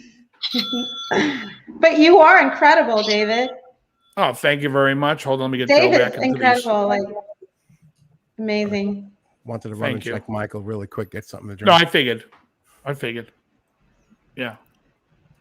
Don't you also, Joe? I don't know. What did you turn your camera off? I think if you click up on do you see yourself on the bottom? Yeah, with 3 dots. It only gives. If you click it, doesn't it say remove yourself from? Oh, would that do it? I didn't know Yeah, that. that does it. Yeah. Okay. That puts you back in there, and then I can bring you back. All you got to do is go all right, like that, and I put you back in. Yeah. Well, you could always do that too. What's that? In the stop cam. Oh, you stop. You guys camera. don't see that? Yeah, that's his. Yeah, That's his you clown look- mask. He's got the clown mask. If you hilarious. look, Santana, it's behind him, mask. above him on the right. Uh-huh. See, it's the mask way up there. I What, see. do I look like a clown? You Do I called make me you once to laugh? know, Santana, if you've ever seen the movie Night Patrol. I have not, no. It is a movie starring the unknown comic Murray Langston I have and not. Pat seen it. Paulson. Yeah, Okay. very good, very funny. Or a grocery bag on his head. Oh, yeah? You remember the unknown comic on the Gong Show? Yeah, Murray That's Langston. too far back. He was on Make Me Laugh. It's like- What year was that? We don't geez, talk years. That's my 70s. mistake. That- Yeah, that's- that's Hold Late on, the producer 70s, told me we're early not 80s. supposed to bring up years. What's that? I said late 70s, early 80s for the Gong Show. Yeah, so he brings up years. Wow. We set the rules and Joe breaks them. Okay. set up. All right, good answer. Hasn't here we throw. You amuse me. You amuse us, Krellbar. Very cool. Well, it's You so may nice break of you into to come on the questioning. show. Anyway, if you guys have any other questions for Santana, are there any questions in the chat that want to ask Santana other than if okay, that's something about Rick Springfield. Please feel free to ask Krellbar or Joe. Anything else? No questions, but we were talking earlier in her career. Santana was a meteorologist, and she was trying to become a weather girl, basically. And you don't mind that term, weather girl, do you? No, that's fine. Oh, okay. And she was also a host of news shows and stuff, and she's got a reel out there on YouTube as well for that. It's worth looking into. Because she was a natural at that. Thank you. I know we talked extensively about that earlier. We don't need to get into that again. It's like, wouldn't it be it was very informative. Weather woman. I mean, it was there's fun. your superhero. Weather woman. But yeah, it was kind of crazy because the closest that I came to. There you go. But yeah, I was close to, I mean, a major opportunity probably about 6 years ago where I almost became the I'm not going to say meteorologist because there's a difference between weather girl and meteorologist. The meteorologist basically is trained schooling for many years. You've got to get that education first, but you can still be a weather person. I'm going to say weather personality. Without having to go through all that. Yeah. But a lot of times, you'll start out in a small town. But I was lucky enough that I was able to surpass all of that. And I had an opportunity in Houston, Texas, where I would have worked for a major network, Fox to be exact. Yeah. And it was down between, I went through the whole interviewing process, and it was between myself and this other person, and the other person ended up getting the job because they were skilled in hurricanes and tornadoes and all of that stuff, because obviously it was from Northeast. No. Yeah. But anyways, chances are, the weather personality community, they travel a lot around the country because Dylan Dreyer on Today's Show. Yeah. She was a big weather girl in Rhode Island, basically. Our local Today's Show has a lot of people from Rhode Island. Meredith Vieira. I mean, she could have lost a few pounds. I don't know if it's right to call her a big weather girl in Rhode Island. Oh, I love Dylan Dreyer. It's like, you got to spice that story up. From now on, Santana, whenever you tell the story, you got to say, the only reason the other girl got the job as weather girl is because she got struck by lightning 3 times and survived. She comes on with the weather with her hair all over the place and burn marks on her face. Tornadoes, no. Right. And the only reason I didn't get chosen because the other person up for the job had actually gotten struck by lightning, not once, but 3 times and survived. The same day. Well, it's funny because whenever there was bad weather, she felt the tingle. I won't say where. But I don't mind it now because I don't mind not having not been a weather personality for, a major station, because truthfully, I would not want to be. It depends if you're talking about a reporter, because usually they start you off doing that before you get into the weather. They put you in the middle of a storm. Pretty much. Right. You could be like Jim Cantori, running out in the snow, thunder snow. But you can work that into your show now. Right. All right, everybody. It's time to get hot and steamy. All right, everyone. Let's cool off. True. Right, let's make that sweat drip like rain. Very true. But it's funny because I never wanted coming in from the north. Well, what's great was I never was looking to be a weather personality. That only happened because I was taking some courses for hosting. And the way that all began was the instructor was a weather man. Basically, he's now on ABC, but he was the one training the course. And so he's like, we're going to try something a little bit different. Let's get away from entertainment hosting and let's start getting into weather reporting. And so he thought I was super good. He's like, you're natural at this. He's like, this is what you should be doing. And that's the only reason that got started. We created a reel. At that point, I ended up getting an agent, and that's, the direction it went. And so, yeah, the opportunity from Houston, Texas just came about, believe it or not, through the internet. So somebody had literally, I thought it was a joke. I said, this isn't real, right? Because normally they don't scout out people like that, not like that. I mean, so this person, basically contacted me via my website.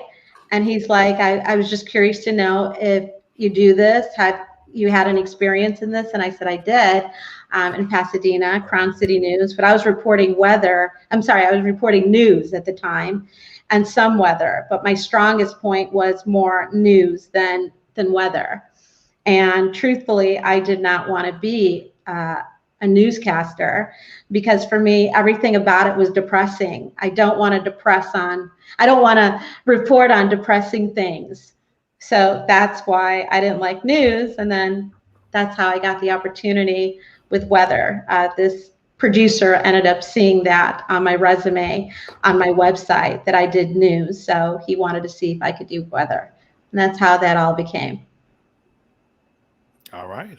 Yeah, so it goes back to what I was saying. Anytime, you put your information out there, you just never know who's going to pursue you with an opportunity. You just don't know. Do you think there's like a news channel out there that's got like shit budget and they combine the both? It was 74 degrees and misty out when they found the body.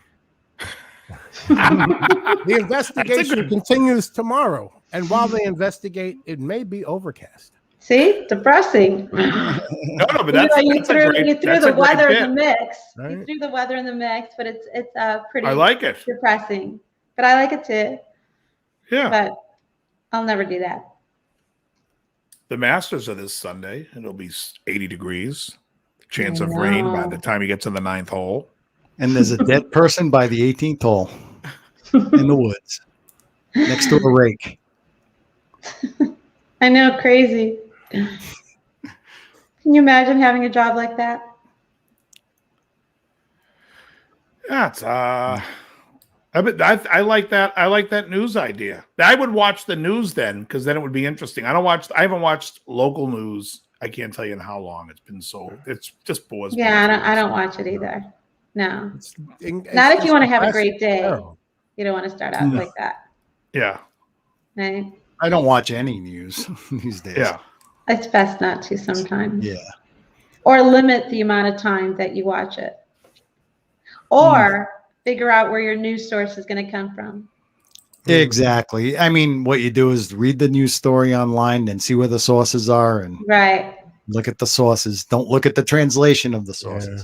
Yeah. Right. Exactly. Yeah. You guys did know.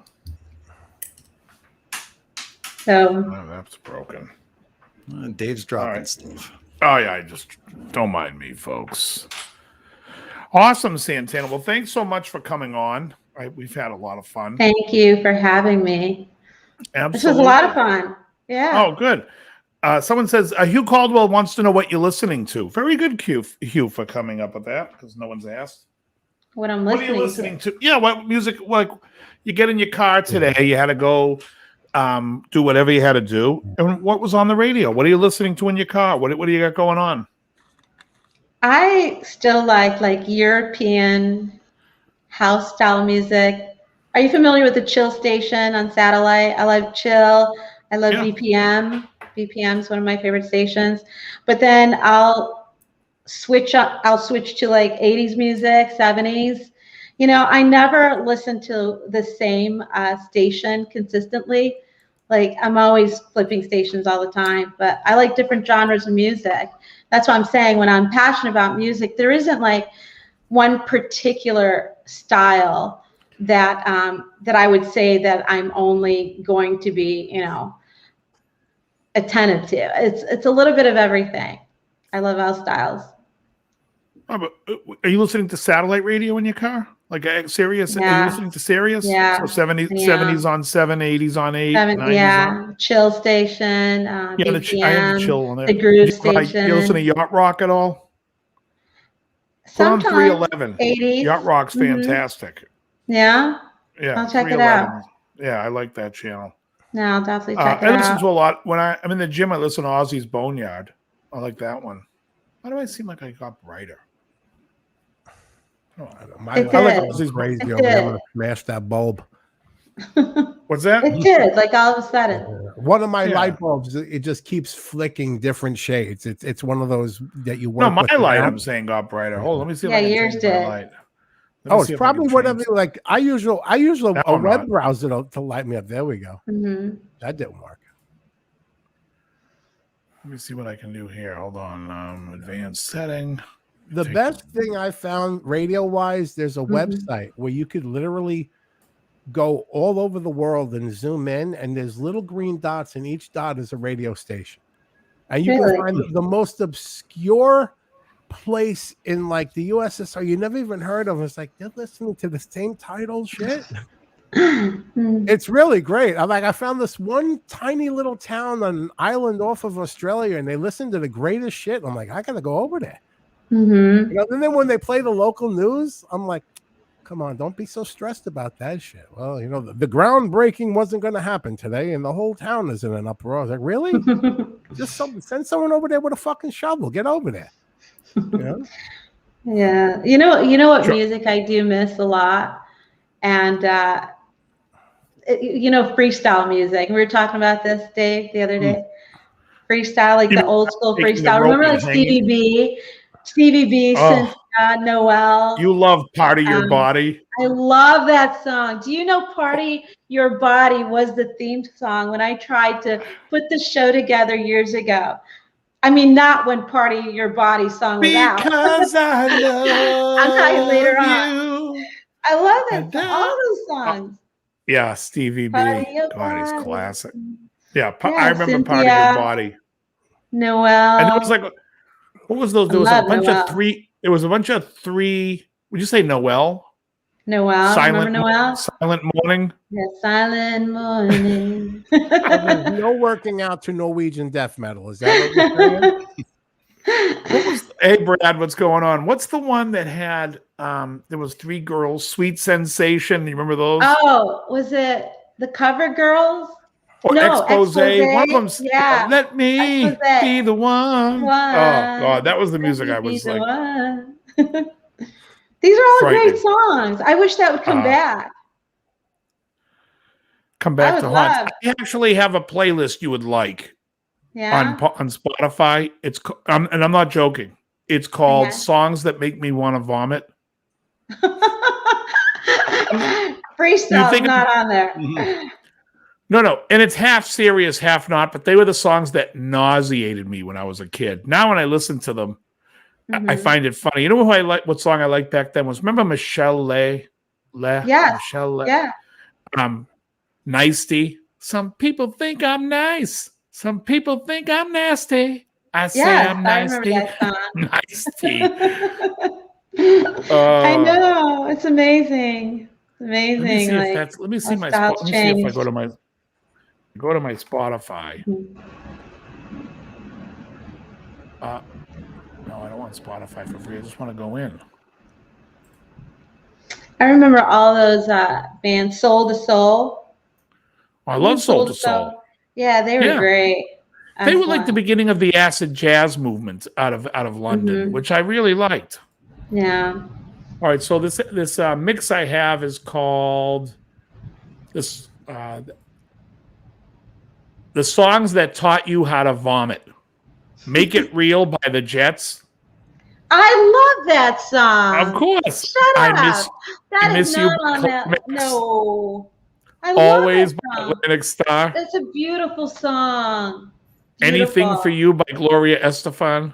Oh my God. Love that song. All Cried Out by Lisa and Cult Jam. All Cried. Love that song. Apology Not Accepted. Oh, I'm gonna play this one though. This is my all-time favorite. Hold on, let me make sure Who doesn't like Frankie Valli? This song is. I don't know why this is on the list. It shouldn't be. I absolutely love this song. Let's see if you know it.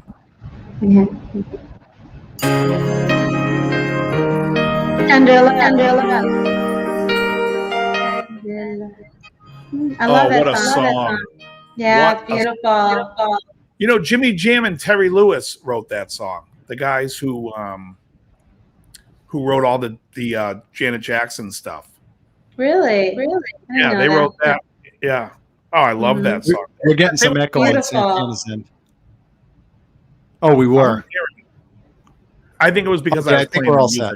Yeah, I think we're all set. Let's the music. Dionne Warwick. I don't think Dionne Warwick came from that. I love the old Dionne Warwick stuff. Walk on. I always love Deja Vu. Didn't she sing? Who sings Never Say Goodbye?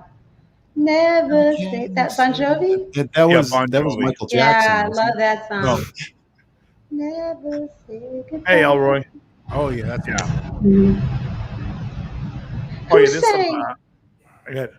Who sang that song for Your Eyes Only? For Your Sheena Eyes Easton. Only. You never Sheena need Easton. to- 1981. Yeah, Sheena Easton. Yeah, you're right. Yeah. Same movie, has same name. Hey, Donnie, what's going on? Oh yeah, the Here's the 80s first girl, Dionne Warwick comeback. What was give me those songs? Heartbreaker, right? That was the one that Barry Gibb wrote.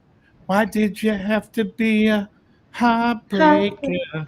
Oh yeah, I forgot about Johnny that Kramer song. wants to know if you like Fleetwood Mac or the Eagles. I like Fleetwood Mac. They're both good, but I take think them I'm both. more Fleetwood Mac. Yeah. They were amazing. I mean, I love a lot of different genres. Like I said, it's not like I adapt to all styles of music. All right. Yeah, music's amazing. Trying to think, Brad, what are the 80s songs? All I can think of is, well, she did that duet. I mean, not the duet, the foursome there with That's What Friends Are For. Golden Brown. Rod Stewart. Dionne Warwick sings that. Golden No, Brown Rod was Stewart. No? the Stranglers. Stranglers. Hugh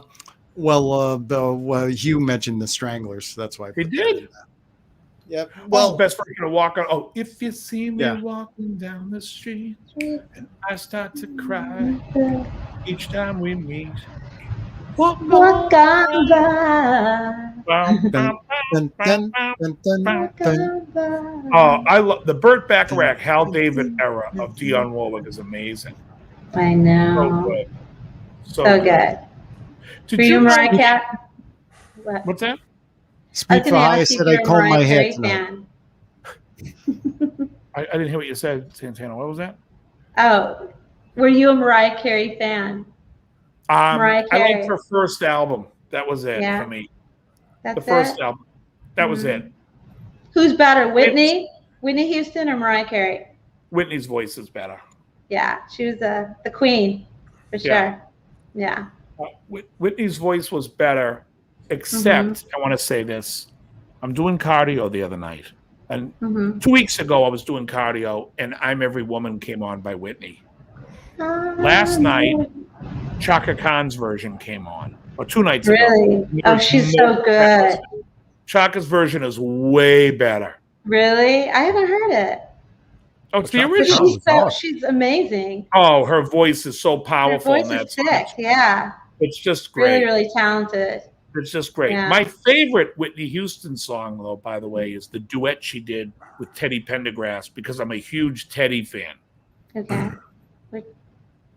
She did that song, Hold You, Touch You, Make You My Woman. Oh, yeah. Hold me in your arms Oh, tonight. that song was I beautiful. love Teddy. Beautiful. And I love Teddy. Teddy's Yeah. His voice. Incredible. Teddy's the man. Yeah. Great Yeah. music. Like you listen to Close the Door or I Love TKO, forget about it. TKO? Love Or I'm TKO. thinking TKA. You were talking about the song. Okay, never mind. Yeah. Love I thought you were talking TKO. about TKA. Yeah. Yeah. That's good. Great song. Yeah. Yeah. So Brad, the guitarist, says he prefers Chaka to Whitney. I don't know in everything because I do love Whitney's first record and her voice was Yeah. great. But What Chaka's was her first record? Really, you know, Rufus. Houston. you murder me for the way I say lemonade. You got to hear how you're saying Chaka. Well, because all I can think of is Phil Paley Land of the playing Lost. Chaka on Land of the Right Lost. there, the lost. Shit. What is Ari? it, Chaka? Ari? Chaka Khan? Chaka Khan? How do you say her name? I don't even know. Shaka. Shaka. Isn't it? It's Shaka? Shaka or Shaka? Yeah, I don't like SH. I pronounce it. Yeah, Shaka. Shaka Yeah. Khan. I thought it was Chaka. Shaka I think it's Khan. Chaka No. too. Right, like I don't I know Chaka. what think it is. Shaka, like SH, I think. I always thought it was SH. Me too. pronounced. We'll have her on the show next week and ask her. Yeah. Well, she's coming on in 3 weeks. No, actually, There we go. I used to work with a guy who wrote one of the songs that she did in Rufus, Once He Gets Started, which was Gavin Christopher. He was a great singer too. Mhm. A rare YouTube of Paul Weller produced Free Your Feelings. Oh, I'll check that out because I love acid jazz and I love Paul Weller. Mhm. And if Judd Lufthouse is watching, he loves Paul Weller too. Slee Stack, Chaka from the Land of the Lost. Yeah, Chaka was played by actor Phil Paley. Bill later- Lambier was one of the Slee Stack. And so Bill was Wilt Chamberlain. Lambier is the dirtiest player in the NBA. He's a dirty Slee Stack, too. He's a dirt. And Kevin McHale said, "Don't ever touch red again." That was my Johnny Most. A terrible verse. Yeah. But Johnny Most, when he's going off on Bill Lambier. Mhm. And Bill Lambier, he's the dirtiest play. This guy's the play-by-play guy. He starts sitting there ripping on him. Mhm. Shaka means awesome in Gaelic. And Gaelic. Garlic. Garlic. Garlic. I'll be all right. I'll be all right without you. Were you a Journey fan? Love Journey. Yeah. Love Journey. We got your wheelhouse. Don't stop believing. Yeah. That album was crazy. I'm going to bring it back on topic for a minute. I have Go a ahead. question for Santana. Favorite healthy snack and then favorite garbage never considered healthy snack. Favorite healthy snack would be popcorn dipped in hummus. All right. It's a Gotta good love the snack. hummus. All That's right. And healthy. then very, Yeah, because I'm not hummus is bad. a good fat, but the popcorn has to be saltless, and then you're good. Saltless popcorn. Air popped. Oh, Yeah, and then let's You know, see. someone's The ears worst perked up. snack would probably be let's see. Chocolate. No, not chocolate. White chocolate. I love white chocolate. White chocolate while drinking wine. Oh, So it's good. got to be a combination of Right. like a Cabernet with Yeah, white that's something great to tell an alcoholic. chocolate. Joe, you got to try the white chocolate and I got Wine. 12 minutes. 12 minutes to eat something. Yeah, let me go get some white chocolate and wine. I'll be honest. That's my name is go-to Joe, and snack. I'm an alcoholic, and today's one day later. 1 day later, version 2.0. Hey, On I don't Santana's know. I was recommendation. never really one to eat like chips. Like there's so many people obsessed with like potato chips and Doritos, and I was never into any of those things. I mean, I don't really eat a lot of like sweets. Like I don't eat donuts. I don't eat Yeah. cookies. I don't. You've never sucked the jelly out of a jelly donut and then Sure I filled it with did. M&Ms? I sure did. okay. I Yeah. still would. Ever take a Reese's peanut butter cup and put it in a warm oven with the donut? My favorite line in that movie is when he says, And then with chocolate swirl ice cream. ah, Mm. "Turn it up, girl." Get the honey, Junior. Give me the I don't honey, know if I Junior. can. Hang on. My favorite line's coming. Oh no, this is "Get the Honey." You already passed it when he. The honey. Get the honey. It's a movie called Does Fatso. she even know what movie we're referencing? No, I don't imagine.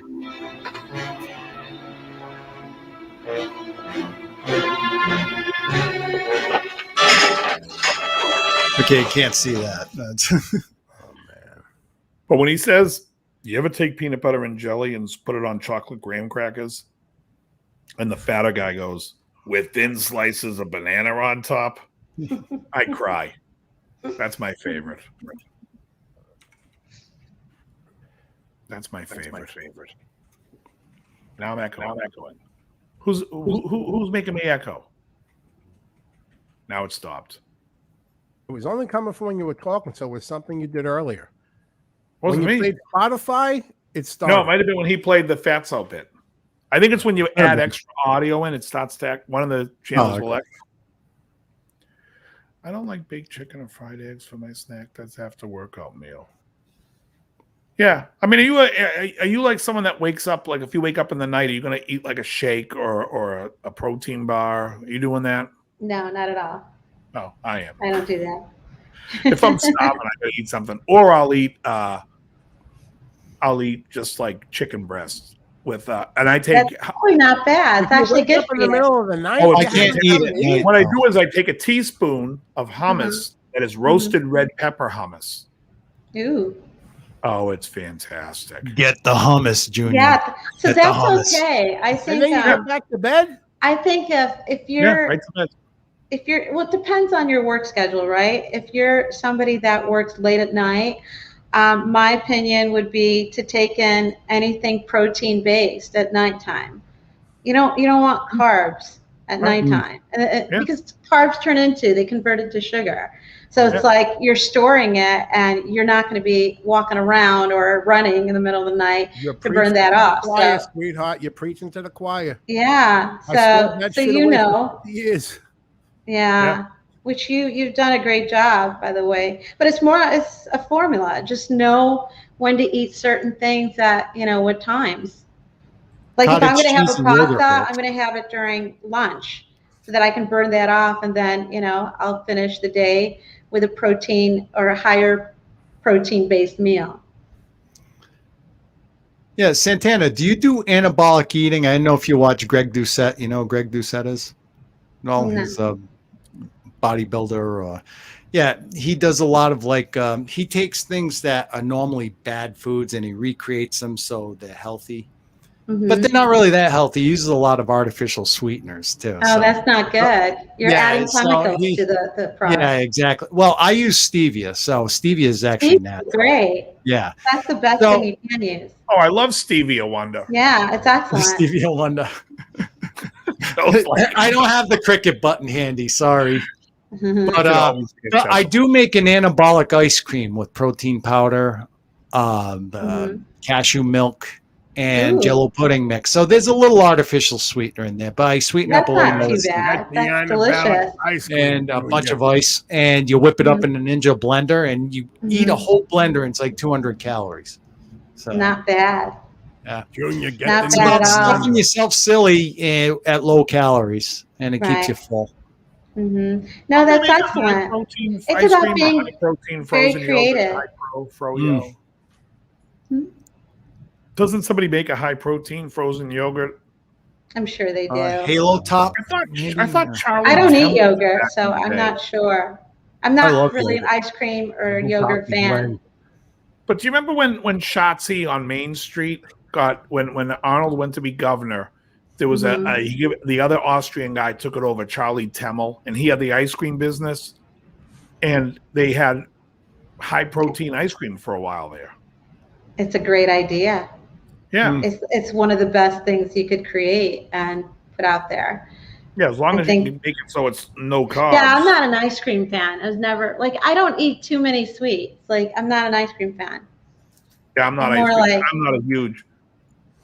You know, the funny thing is, I was never a sweet eater. I was never a sweet eater until I changed that eating to that anabolic eating with, the stevia and stuff. And it gave me a sweet tooth. So on my cheat days once a week, Dave can tell you, I had some cookies and I had some licorice. And, I thought you were going to say, I haven't. So there's a company called Halo Top. Looks like they make a high protein ice cream. Yes. Very low calorie. And Whey. I thought, Krell, you were going to say, I wasn't really a sweet eater until I killed somebody and had to dig the hole, put the lime in and everything. After that, I've had a sweet tooth. Diabetes. Ooh. Wilford Brimley. Yeah. So what are you eating, Joe? What was your meal yesterday? I'm curious what you eat on your days where you eat, because I know you're eating keto.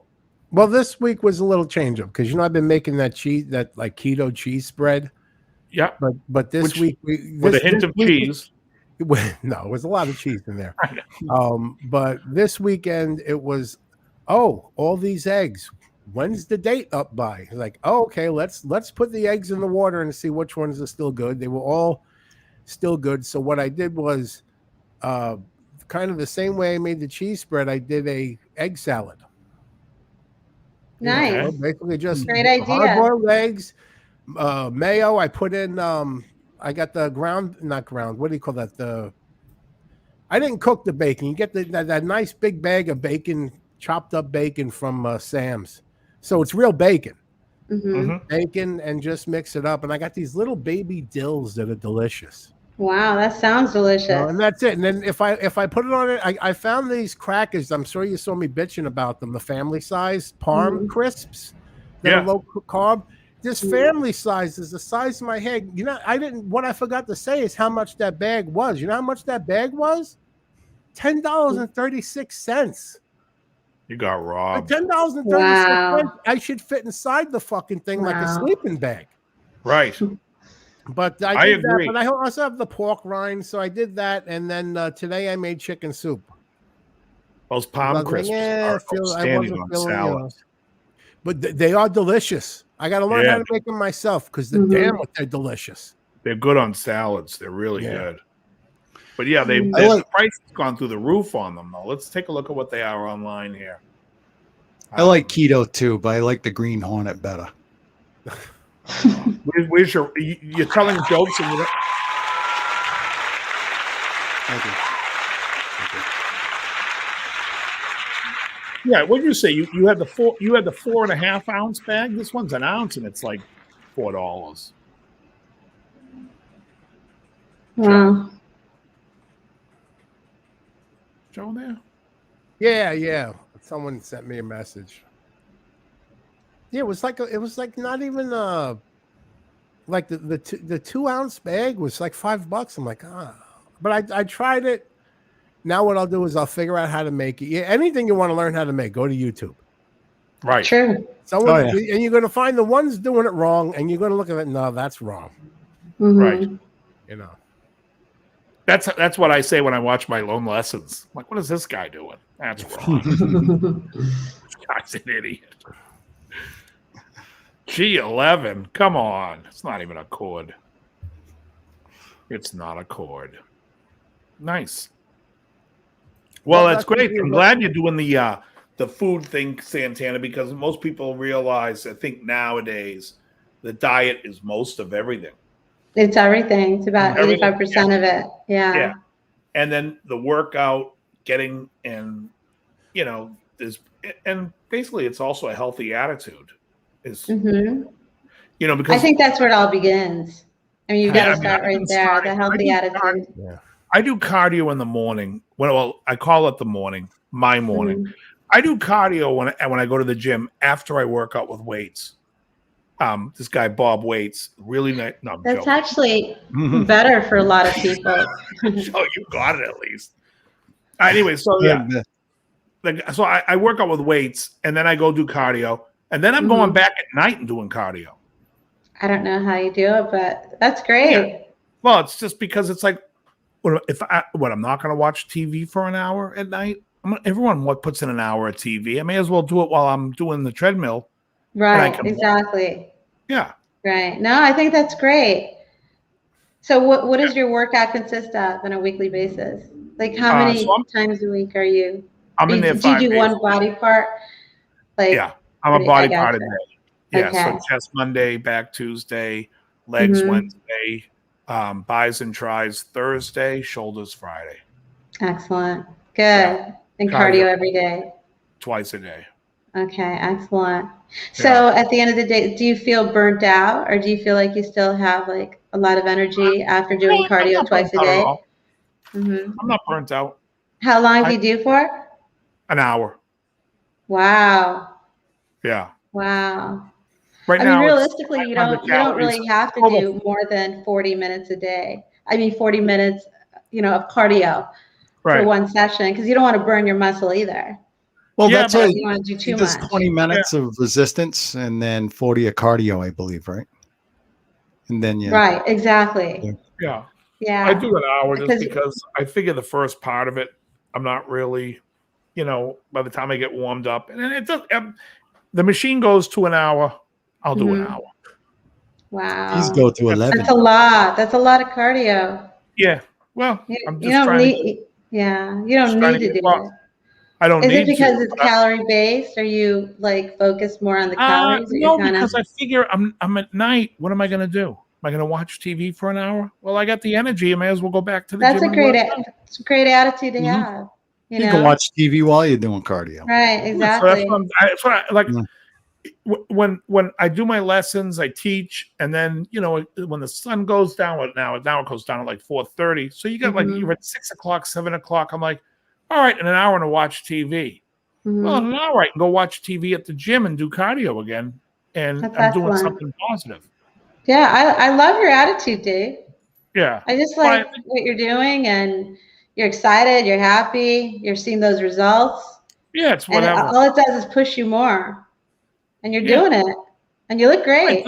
And thank you. Swole. He's getting swole. Yeah, and then by the Mhm. time when I come home, I can't say I'm exhausted, but I'm like, all right, I've done enough exercising for the day. I'm going to Mhm. lay down and I watch riff tracks, or I watch. Mhm. I tried to find something on Netflix the other day. I can't remember the Mhm. movie what I wanted to watch, and it wasn't there. And I'm like, I couldn't find it on Prime. Mhm. What was I So don't you know. found it on What was Pornhub. it? That's what it was. It was. I found it. No, I found it on X Hamster, and I was happy about that. No, I couldn't find it, and I was like, all right, I'm going to go back to watching Mystery Science Theater for a few hours and fall asleep.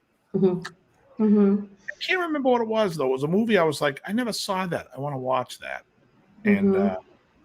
You know which movie's funny? Is Trainwreck. Did you watch it? I never And never it's heard not of on Netflix. You can't find it. Trainwreck. Who's the Trainwreck with Amy Schumer. winner? Never seen it. Hilarious in it. Uh-oh. Probably one of her best films. But that's one I highly suggest if you want to like laugh and have fun. It's funny. Yeah. But I'm one of those people Yeah, that Amy Schumer, she's my favorite. I love Amy Schumer. You don't like her? Really? I think she's hilarious. Did you watch the film I Feel Pretty? Nah. That's probably one of her best. So Never funny. Well- heard of it. Well, when she had her own show early on, I like some of the stuff on there. It's Mhm. like When she I still think was that working with Jeselnik. yeah. I like him. Yeah. I do. I like him. But Mhm. yeah, no, I'm not a fan. I have to say. No. Oh, I love her. I find that most maybe conservative males don't care for her. Mm-hmm. She's a little verbose Mm-hmm. about her political, which I think is a bad thing for people in the acting world. That they Because you shouldn't think they're be- going to lose their comedic fan world as base well. Oh, musicians do or that their shit too. following. musicians shouldn't do it either. You know, Mhm. And Neither that's- should I don't. sports. But that's the Well, thing is, I don't care who you support. Don't shove it down my effing throat. Just sing If, your Agreed. fucking if, song. if you're there being 100%. entertainer, entertain Agreed. me. Yeah, You know, Right. it's like Right. I don't. give me back my Mhm. 15. If you don't want my $15, give it back. Right. Mhm. Yeah, no, that's No, I see I- what you're saying, Dave, because a lot of times you're what's going to happen is you're going to lose half your following. For somebody that doesn't agree with what you agree with, or whatever artist, people are just I going to just- like stop, following what they Whenever do or they're- supporting them. yeah, whatever she's thinking, like first of all, she's a comedian. Mm-hmm. Yet she's trying to be a part of cancel culture. Mm-hmm. And if you look at like what's the guy's name that was in trouble recently with Netflix? Oh, Dave Dave Chappelle. So Chappelle, you don't know what his political shit is. And Mhm. I don't care what it is. But all I know is he's still willing to make fun of everybody. But that's Mhm. what comedy always was. That's what comedy is. You make But- fun of Right. everybody. So if you're Right. going to now pander to the offended, Mm-hmm. piss off. I don't care. One of the definitions of humor was make light of a serious situation. Right. comedy is not pretty. No, it's true. But I don't know what his affiliate. I don't know what he thinks. I don't, Right. and I don't care. Yeah. But to me, if he came out with a movie tomorrow, I'd go see it because I know Right. he's funny. Yeah. Equal Right. opportunity destroyer. And I think Schumer really hurt herself a few years ago when she started opening her mouth. With I the think a lot of conservative- them do. Yeah. Yeah, when they start verbalizing their political views, It's it just- does. And I have and I don't care about someone's political view. Like they Right. obviously it's going to be someone who thinks the opposite of me, and that's fine. But when they sit there and slam it and publicly come out against the other people saying that, you're a racist if you don't agree with me. Oh, really? Is that what that is? Oh, okay. If you can do it with humor and do Right. it equally, then that's what Dave Chappelle does. That's fine with that. That's why Saturday Night Live kind of lost it because, they'd pick on liberals and conservatives alike and they'd have them both on. Now they only have liberals on and they only pick on conservatives. So Right. and And it And becomes they lose tired. half the audience. tired. What's Yeah. that? It becomes tiresome. Right. you know? Yeah. that Dave Chappelle special, it's hilarious when he gets into they show a picture of the audience and you see the ones that are there and they're just stone faced and have no sense of humor about it because it hit their backyard. It's Right, like, exactly. you got to be able to laugh at yourself too. Right, always. Yeah. But that's the whole thing. Back in the days when nobody was safe, right? It was like going to a Don Rickles show. Oh, Right, you, if you're in the audience, and my father was sitting front row in Don Rickles, and Don My Rickles father played loved the Don whole fucking Rickles. night, Yeah. right? Mr. Warmth was the best. Yeah, Mhm. He would rip on people and then he'd turn around and go, "Is he coming at me with a knife?" No, he isn't. Because he knew, and he'd rip on everybody, and it was funny. And he didn't mean it, and he was just being, that's the character. And people were mature and going, "We get it. This guy's great." You know what I mean? But now it's like if you insinuate something, oh, you don't like black people, you don't like Mexican people. Right. What are you Right. talking about? It's like you're missing the point it's of a laughing and shame. making jokes. I make jokes about Jews. I mean, I don't like myself. Right. I mean, what kind of stupidity? What world do we live in where people are this stupid? Right. Yep. It's ignorance. It's sad. Ignorance is It's bliss. idiocracy we live in now. That's what it is. But it's sad because I think a lot of people lost all forms of what entertainment is supposed to be, right? I mean, a lot of people turn towards entertainment, films, right? TV, because they want to escape from whatever's going on in this world or whatever's going on in their world. They it's bring them right unfortunate. into it.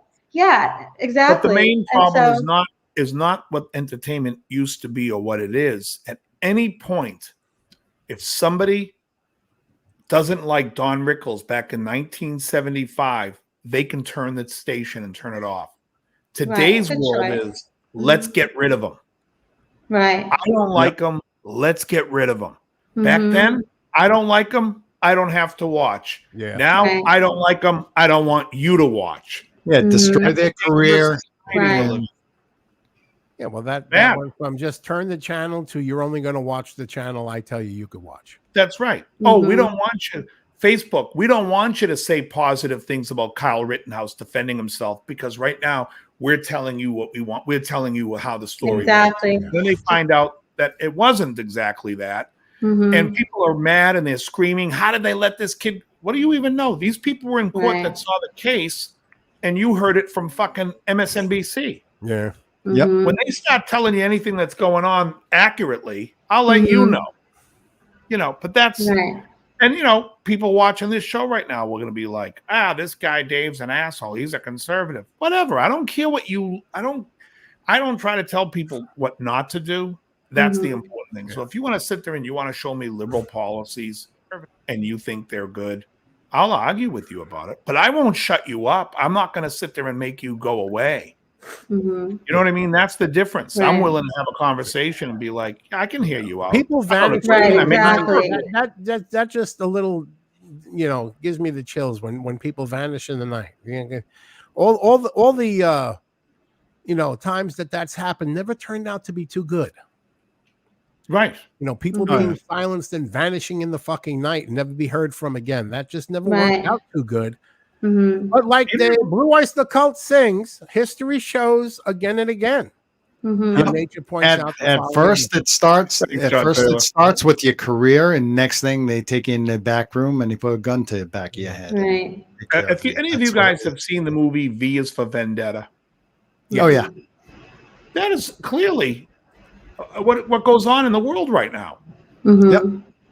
It's a great movie. Yeah, I have to check it out. What was the? Oh, you haven't seen it before? Better I've not graphic seen it. novel. It was a better graphic novel. Mm-hmm. I love the fact that they had John Who's the Hurt mask? playing the authoritarian. Yeah, see the mask Yeah. that's on my wall there? That's from the Yeah. movie. That's the Guy Guy Fawkes Fawkes. mask. Oh, Yeah. wow. Mm-hmm. Yeah, it's great. But it's really and Hugo Weaving's awesome in it. Mhm. Mm-hmm. Mr. Anderson. Mr. Anderson. Do you hear that? My favorite line in The Matrix. Do you hear that? Do you hear Love that The sound, Matrix. Mr. Anderson? That is the sound of inevitability. You know, they say that his character was the hero in the Matrix, the agent. As far as goes down that rabbit hole. Well, yeah, there's many people. There's like different takes on the movie, but Mm-hmm. it's funny. All right, he said he was still calling me for Hugh, I'm going to cancel you for saying that. What did he say? Cancel culture has gotten out of hand. Right, let's cancel it. Cancel it. That reminds me of I can't use that clip again. Oh, I'll use that clip again. The Incredible Hulk will not be presented this evening. I love playing that. The Fucking Star Hulk. Wars Christmas special. That was the best surefire way to cancel me as a child. Right? Oh, Shouldn't shit. that would you'd I be get waiting all fucking night pissed. to watch that and Wonder Woman, and all of a sudden you'd hear this. The Incredible Hulk will not be presented this evening. You know And what then they was would show worse you than some that? You want to know what was worse than that? Now think back. What about when they had the State of the Union address, and we now join our regularly scheduled program? No, you don't. Right. You Start go to the that beginning. from the fucking beginning. Nobody has a DVR back in 1982. You Yeah, know Oh what? my God. Yeah, Exactly. already This in half the progress. show. Oh, you Oh, had and a then- chance to watch something, and that was it. You're waiting for the show, right? They finish the speech, then the newscaster comes on and has to explain to you what was just said. What you just watched. And it's like, yeah, Right. Because you're not smart enough to figure it out. exactly. And then they go into the already in progress, and it's Streets of San Francisco, and it's epilogue. Oh, geez. Yeah. Right, they're wrapping up the show. You're like, what? Mm-hmm. Hey, Stone, we're gonna go hit the diner. What happened this episode? Right, Right. and then it cuts to the news. That show ended it right. Terrible, Mm. terrible. Remember that was when there was 3 networks. Yeah, AC, Yep. CBS, NBC. and NBC. NBC. Uh-huh. And they had Battle of the Network Stars was the hottest show on TV. A young Scott Baio. Mm-hmm. Linda Carter takes the platform before the swimming relay. Gabe Kaplan kicking Penny Conrad's Marshall's ass. out there. Oh, it was hilarious. The tug of war argument. I mean, in all seriousness, he really acted like that was a legitimate act of like sportsmanship. Mm-hmm. They got Telly Savalas smoking a cigarette talking about the race he just ran. And it was all at Who loves it, Pepperdine. baby? It was all shot at Pepperdine Wow. up in Malibu. Yeah. Never knew that. Yeah. But Linda Carter in the dunk tank, Dave. Mhm. That's what Noy Mom says. yeah, Linda Carter. It was great. Can I say? You know what? I took the chat out of the way. Erin Gray as well. Mhm. And Hensley. Chain reaction to 50 little annoying things. God, what was it I wanted to watch the other night? I can't remember now, but it was something that I never seen. And I was like, how can this thing not be on every channel for free? I forget. That always happens. Anytime I I don't- ever searched for something on Netflix, when I paid for Netflix, it was never there. Yeah. Yeah, and they always show like, oh, here's what's new on Netflix. I'm like, yeah, can you just show me what I want? I canceled my Netflix about 3 months ago, and they email every day, and they'll send emails. Literally, like the email will be like, "It's been 77 days." And we, and no, I'm not even joking. It's almost like their own vlog. They've gotten that specific, and we want. They're doing their own vlog. You know, I get that from the Stars app. I bought the Stars app. It was $8.99. There was not one fucking movie the whole time I had it. Oh, that sucks. It was all, and you know what? Here's another thing I can't stand. You're scrolling down, and it's like comedy, action, black. I'm like, what? It's like they have a whole section now of black movies. I'm like, what are we living in here? Can a movie just be a good movie? Yep. Yeah. And finally, after a while, I'm like, you know what? I haven't watched one fucking thing on this thing. I got to get rid of it. So I got rid of it.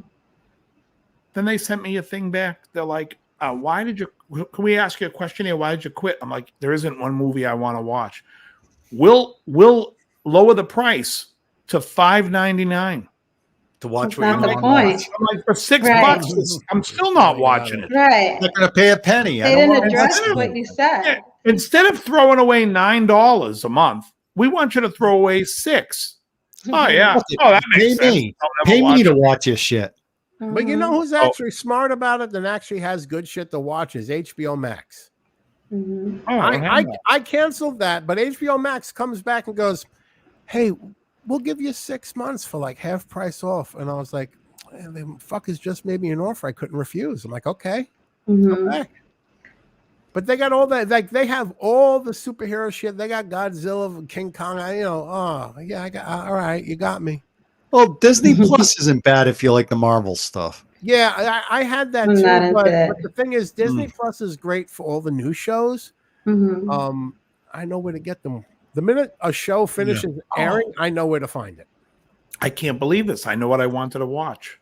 What? 4, the one that begins with the R. Ragnarok. Ragnarok is awesome. Oh, that's going to be on Disney only because Disney owned Marvel. Because I'm doing cardio. It's on TNT. Oh, jeez. I got to watch an hour of it, and I'm like, this thing's interesting as hell. I've never seen this one. So I come home, shower, get in bed. I'm like, all right, now I'm going to watch this thing. And the only one that had it was Prime for $3.99. Or Disney Plus, because it's a Marvel. And I'm like, I don't even know if I'd stay awake for the whole thing, so I'm not going to pay for it. If I was wide awake, I would have been like, all right, I'm watching. That's the one with Jeff Goldblum. He's hysterical in that. Yes, Goldblum's in it. I saw the Goldblum scenes. Kate Blanchett. Yeah. No, she was in that one. She's great. Yeah, that's right. She was. Plays the sister. Yeah. The best is with the Kate Blanchett with the memes they made. So they have her as Galadriel, and then they show her as Hela, and they'll say like, listens to Danzig once. Or listen to Misfits once, and then they show her as Hela, and it's just hysterical. Good use of the immigrant song in that movie. Oh yeah. What's the immigrant song? A lot of people were saying that's Led Zeppelin. That is great, and they perfect timing for that too. Oh yeah. Oh, I didn't get to that part of the movie yet, so don't. Maybe I'll watch. No, I just mentioned the song. That's all. No, I'm just saying I didn't get to that part, but maybe I will. It seemed like a really cool movie for a Marvel movie. And it was good. Kate Blanchett was great. You guys ever see Elizabeth? No. Yeah, she's great in that too. Oh, it's fantastic. What's that about? Queen Elizabeth. Taking the throne. That would murder me. Oh no, it was good. Historical pieces would murder me. Oh, but she did great. She did great playing Kate Hepburn in The Aviator too. With Leonard. But Jeffrey Rush is in Elizabeth. I like that movie a lot. You guys watch a lot of movies. I don't watch movies. The last movie I watched, I didn't finish, and I don't care. And that was that fucking Halloween Kills. It killed me. Oh, it was bad? It was so terrible. I turned it off to go to bed, and I never even got back to it. I don't want to. When Anthony Michael Hall grew up, he needed to quit acting. Yeah. Oh, he was good in the TV show of the Dead Zone. Dead Zone. Thank you. I enjoyed it. I never saw that, but I was going to watch that King of the Monsters movie the Godzilla one. Yeah, I like that one. But again, I just I think there was, oh, you know what it was? Fists of Fury was on Riff Tracks. So I had to watch Fist of Fury. That wasn't on Pornhub. No, Fist of no. Yeah. Yeah, come on, man. Oh, That wasn't on Pornhub. That was on my bed while watching Pornhub. Wasn't somebody talking about canceling Pornhub? Aren't they trying to do away with porn? Who's that? Something that that's been mentioned. Yeah, that'll happen. With the networks. Yeah. They're trying to do it. that'll work as well as the prohibition. I think porn's not good for people, honestly. No, I agree with you, but I think it's psychologically damaging. Depends. And addictive. Depends. I'm talking for the person who's an addict that has to be on it exactly, all the time. exactly. There's a difference. It's like they say, if you have sexual relations available and you're turning to porn all the time, you have a problem. Right. Absolutely. Yeah. But that is a big problem, I think, going on today, where people aren't, I would say, whether it's a man or a woman. Yeah, I guess what I want to say, whether it's a man or a woman, I'm just saying that the intimacy, they don't understand intimacy, which is different than sex. Intimacy comes with, right, a relationship, but when it comes to sex, it's the mentality, porn does strip that away. For an addict, I'm talking about, from an emotional connection with somebody else. Would you guys agree? It can be a vice, but it's like anything else. It's out there, and if you succumb to it, that's on you. And it's like, go get help, but right. I don't see it being a problem unless it's a problem. Right. Just like some people don't know it's a problem. Well, sure, but that's the same it's a hobby. Drinking, smoking. Yeah. You can drink responsibly. You go with everything. But the thing is, like Joe used to. Talking about, I'm much more about personal responsibility. Right. Yeah, same there. Like Joe. Joe realizes he has a problem with alcohol. He quit. He has a sobriety vlog. He's taken it upon himself to do, because he knows that some people don't have a problem with it. And so why would he ruin those people's good time? Because he does. And so I think that's the problem, is people, again, talk about, we need to get rid of this because why? Because they can't control. They have no self-control over it. So it's different from person to person. But there's a difference between getting rid of and regulating. Alcohol isn't available to children, and all that other stuff. Where porn permeates everywhere. Well, yeah. But at some point there's got to be some parental guidance there. You have control over the electronics. When I was a kid, I drank when I was younger, underage. Yeah. When I was a kid, we had Playboys in the house. I used to see those magazines. I mean, a kid is not entitled to have this. Give him a flip phone. I agree. Yeah. Right. I agree, because they're not mature enough to understand when they watch something, or when even gaming, whatever it is I'm talking about, it becomes addictive. And I think from a child's perspective, right? Let's say you've got children and you hand them a phone and they're starting to get into all these different sites or what have you, activities. It's distracting them, I personally believe, from their focus of where they need to be going in their life. That's number one. And then I think the second problem with that also with children is that they're not psychologically mature enough to understand the decisions. They can't make those decisions on their own, because they don't know the effectiveness that it would have on themselves. They don't have that maturity yet. So I agree. And I've got a big problem with, education and stuff, getting these kids start earlier and earlier on, becoming adults mentally. Give kids a childhood again, please. Absolutely. It's like, I can't picture growing up. They're stealing these kids' childhood. I love the fact that, just run around the neighborhood and just get into trouble. And, you know, that it just living in bliss because you were kind of shielded from a lot of stuff. And then when you became a teenager, you started learning a little bit. And when you graduated high school, I mean, like you were a bit wiser, but you still didn't know shit from Shinola. And like then the world hit you and you learned really quick. The shit that they're pumping in their heads now, when I was the same age, my biggest concern was the new Sears catalog came, Ma, let me see the toy section, and you make the Christmas list. Yep. You know, and that was it. Like, what Mego do I have? You have that one. Ma, this has a removable mask. You know, but shit. God, love going to malls Christmas time when we were kids. You know, you go to KB Toys. It doesn't matter when you were a kid. Mm-hmm. You looked at Sears catalog, the bra and panties section, looking at women. No lie. Victoria's Secret catalog. When your mother's going, where's the Victoria's Secret catalog? Right. I think the funniest thing was Michael's nurse said to me a week ago. She was telling me about her daughter. She has a young daughter. She goes, because we were talking about how crazy the world is. And she goes, well, my daughter says to me, she goes, Ma, I am polysexual. And she goes, I looked her straight in the face and I said to her, you ain't no sexual because you're a virgin. So shut the fuck up. And that's everyone's choosing a camp to be in. Right. And they just be yourself. Stupidity. Find out. Just learn who the fuck you are first. Exactly. A lot of kids are being programmed. Exactly. And they don't know it's the cool thing it's cool thing to not be normal now.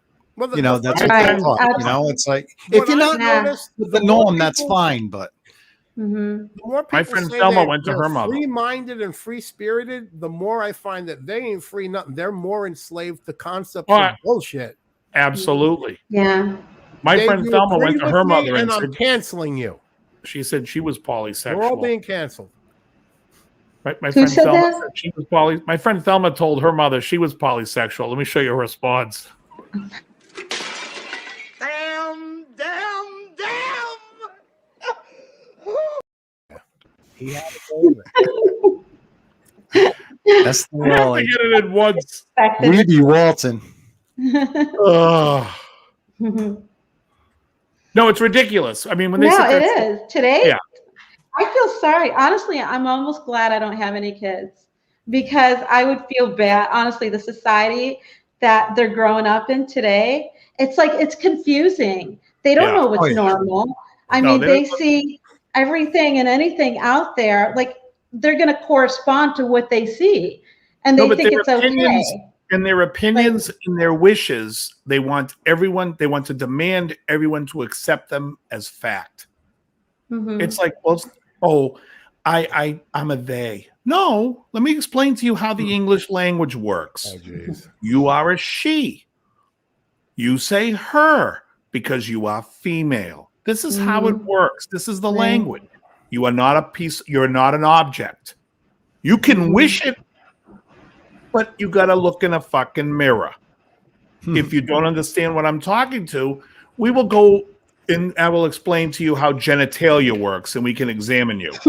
To sum it up the way we used to say it a long time ago, if it walks like a duck, looks like a duck, and quacks like a duck, it's a fucking duck. Right. That duck is Santana, you didn't see this. The moment you said you were glad you didn't have any kids, your cat peeped up from the back, gave you the middle finger, and said, "What about me, Mom? What about me?" And then scurried away crying. Oh, bullshit. Who is that cat? I haven't seen that. The mysterious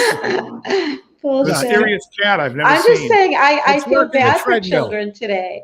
I really feel bad for kids today. I'm not saying, I'm not saying that I didn't purposely have children because of that. My reasoning behind not having kids has nothing to do with society today. That was just a personal choice. But I'm just saying that for children in general today, regardless, it's just not, a positive society. There's no today. fun. They can't have fun. It's sad to me. Crazy. And teaching and educating kids today have got to be, incredibly difficult for parents today. I mean, kids are learning so much more at a younger age than they ever did before. Because everything is thrown at them. You know, before, back in the day, it was like everybody had to go searching and reaching for information. That's what kids did, right? They find out through their friends, but now everything is like in your face. Yep. Well, Right? And it's not They always don't need correct. somebody to teach them. Exactly. Yeah, Right. you used to That's always my point. learn that everything had to have sources. When you did a term paper, you had to do the bibliography and cite your sources and verify your sources. Now it's like, you know, it's on the internet. It's got to be true. Right. That's how they feel. So, It's like the old Benny Hill joke. Look it up in the Encyclopedia Britannica and see what I wrote. okay. That was an old Benny Hill bit. It's Wikipedia is basically. When I look in the mirror, I see an aardvark. Yeah, it's nuts, but whatever. Like I said, so I don't think this all started because we started talking about Pornhub. Maybe not Pornhub got us to a serious topic, and you want to get rid of came porn. full circle. And you want to get rid of porn. Look at the good it did for this conversation. We talked all about the kids today. Porn's always good to talk about. Well, I think it comes back to, you know, what you guys were saying. It's a personal choice. If you can handle it and you can control it, every person's different from one to another, right? Yeah. Some people, you know, can, you know, watch things and not be addicted to it. But I'm just talking about it from a personal standpoint as far as emotional intelligence is what I'm talking about. Yeah. You know, that's a whole different, you know, conversation. But one does affect the other if you can't control the amount of time that you spend towards something. Sure, Is what I want to very say. individualistic. Yeah, exactly. Yeah. And living in LA, I don't know where other people live in the chat or who's going to be watching this, but it's very different because there's a lot of beautiful people there. Absolutely. Beautiful people. And a lot of beautiful people, some very opportunistic. Oh, yeah. And so it makes it, even for people who are married, it makes it very difficult for them to, you know, the opportunities there are far great. It's a single person's paradise and not so much. But I want to remark on that because I really don't believe that it's all about the beauty. I think it's been going on for years, no matter where you're at. I think what happens is, you know, let's say there's people that are not happy in their marriages, right? I wouldn't say, because I see how you're saying it as if it's a temptation. No, but I'm not to saying me, that. okay. I'm because not it saying sounded that. to me like you feel that it's sparked by so many beautiful people out here in LA that it happens more here. And I feel that for myself, I personally, from what I see, I just think that marriages break up. Yes, opportunities are out there. It's all over the internet. You can go anywhere, get whatever you want. But what I'm saying is that as far as beauty goes on, I'm seeing a lot of people that have affairs and they're not attractive people. Some people are lacking, you know, emotional support in their relationships. They're lacking attention, and they'll go towards whoever it is that's giving it to them, whether they're attractive or not. Yeah, and I'm just saying there are so many people out there throwing attention everywhere. That's all. True. That's a fact. Whereas it's not so much when you go out to the, and how do I say this like Alice McGough, the suburbs. When you go to the suburbs, the suburbs. When you go to the suburbs, people are married, they have kids, they don't look so good, they don't take care of themselves. It's whereas when you're in LA, even the husband and wife, both of them take care of themselves. They're in a very opportunistic, you know, someone's whatever they do for work. So I'm just saying it's a very it's Sin City, I say. to a point. It's very difficult for, I'd say, like a married couple there. It's not that it's impossible, but I'm just saying it's difficult more for them. Once they, whatever. I'm not.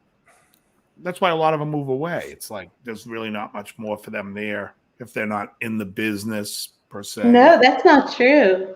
It happens elsewhere, all over the place. Oh, I know it happens elsewhere. Yeah, I'm just a saying, lot. but I've lived People elsewhere. to people, no matter where the fuck they are. Right, agreed.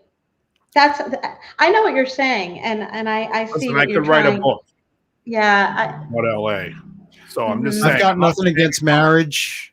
I've got everything against government being involved in marriage. No, I'm just Because it's like, no, I'm just saying that, throwing that out there. Yeah. Because, and a lot of people come back with me on that and say, oh yeah, well, how do you, let's say your significant other, how all these legalities and stuff like that, if one dies, you're entitled to this.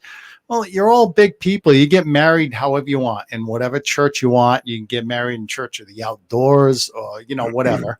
And we're all big people. If we want the legalities, we can go to a lawyer and have the papers drawn up. There was no reason for the government to be involved. That's why when they were fighting for gay marriage, I was saying you were fighting the wrong fight. You shouldn't have been fighting for the government to be in your life. You should have been fighting for them to get the hell out.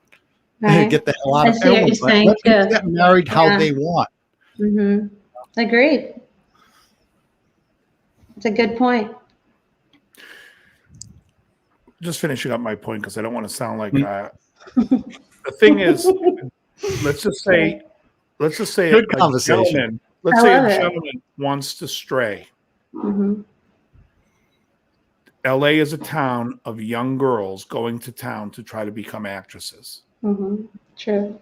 Not every town is a town where beautiful people go to try to make it successful. You know what I'm saying? That's why I'm saying, yes, that other stuff will happen town to town, but the opportunity when you have everyone coming there looking for opportunity and some willing to do things for it. Yeah, but you're more referring to the entertainment industry then. Well, Just that's people coming out. The town is centered on that. I mean, that's Right. Right. Whatever, But- whatever you want to, however you want to take it, it's centered on. Right. But yeah, that's when I hear what you're saying, for me, it's true. In the entertainment industry, everybody's always looking for a break. They're willing to do whatever. And it makes it more challenging when you are definitely in a relationship or a committed situation, because there's going to be somebody that's going to, what do you call it, stray because they were willing to give somebody an opportunity, or somebody was willing to give them an opportunity. Yeah, for sure. It's a shady place, that's all I'm saying. It's like you got to have a strong. Wrong. I love the city. I'm just saying it's one of those places where it's absolutely number one. Yacht rock classics. Do you know what you know yacht rock, right? You know what that term is? Yard rock? Yacht rock. Yeah. So I'm going to name your favorite song of all time. Okay. And Sailing by Christopher Cross. Oh yeah, I love that song. See? Definitely Yacht rock. Love that song. That's Yacht Rock. I love it. Reminiscing by the Little River Band. Mm-hmm. You know that one? All right. Yeah. Great Is that song. yacht rock? What's that? What makes a song yacht rock? What's the requirements? It's the songs. It's got to have the smooth.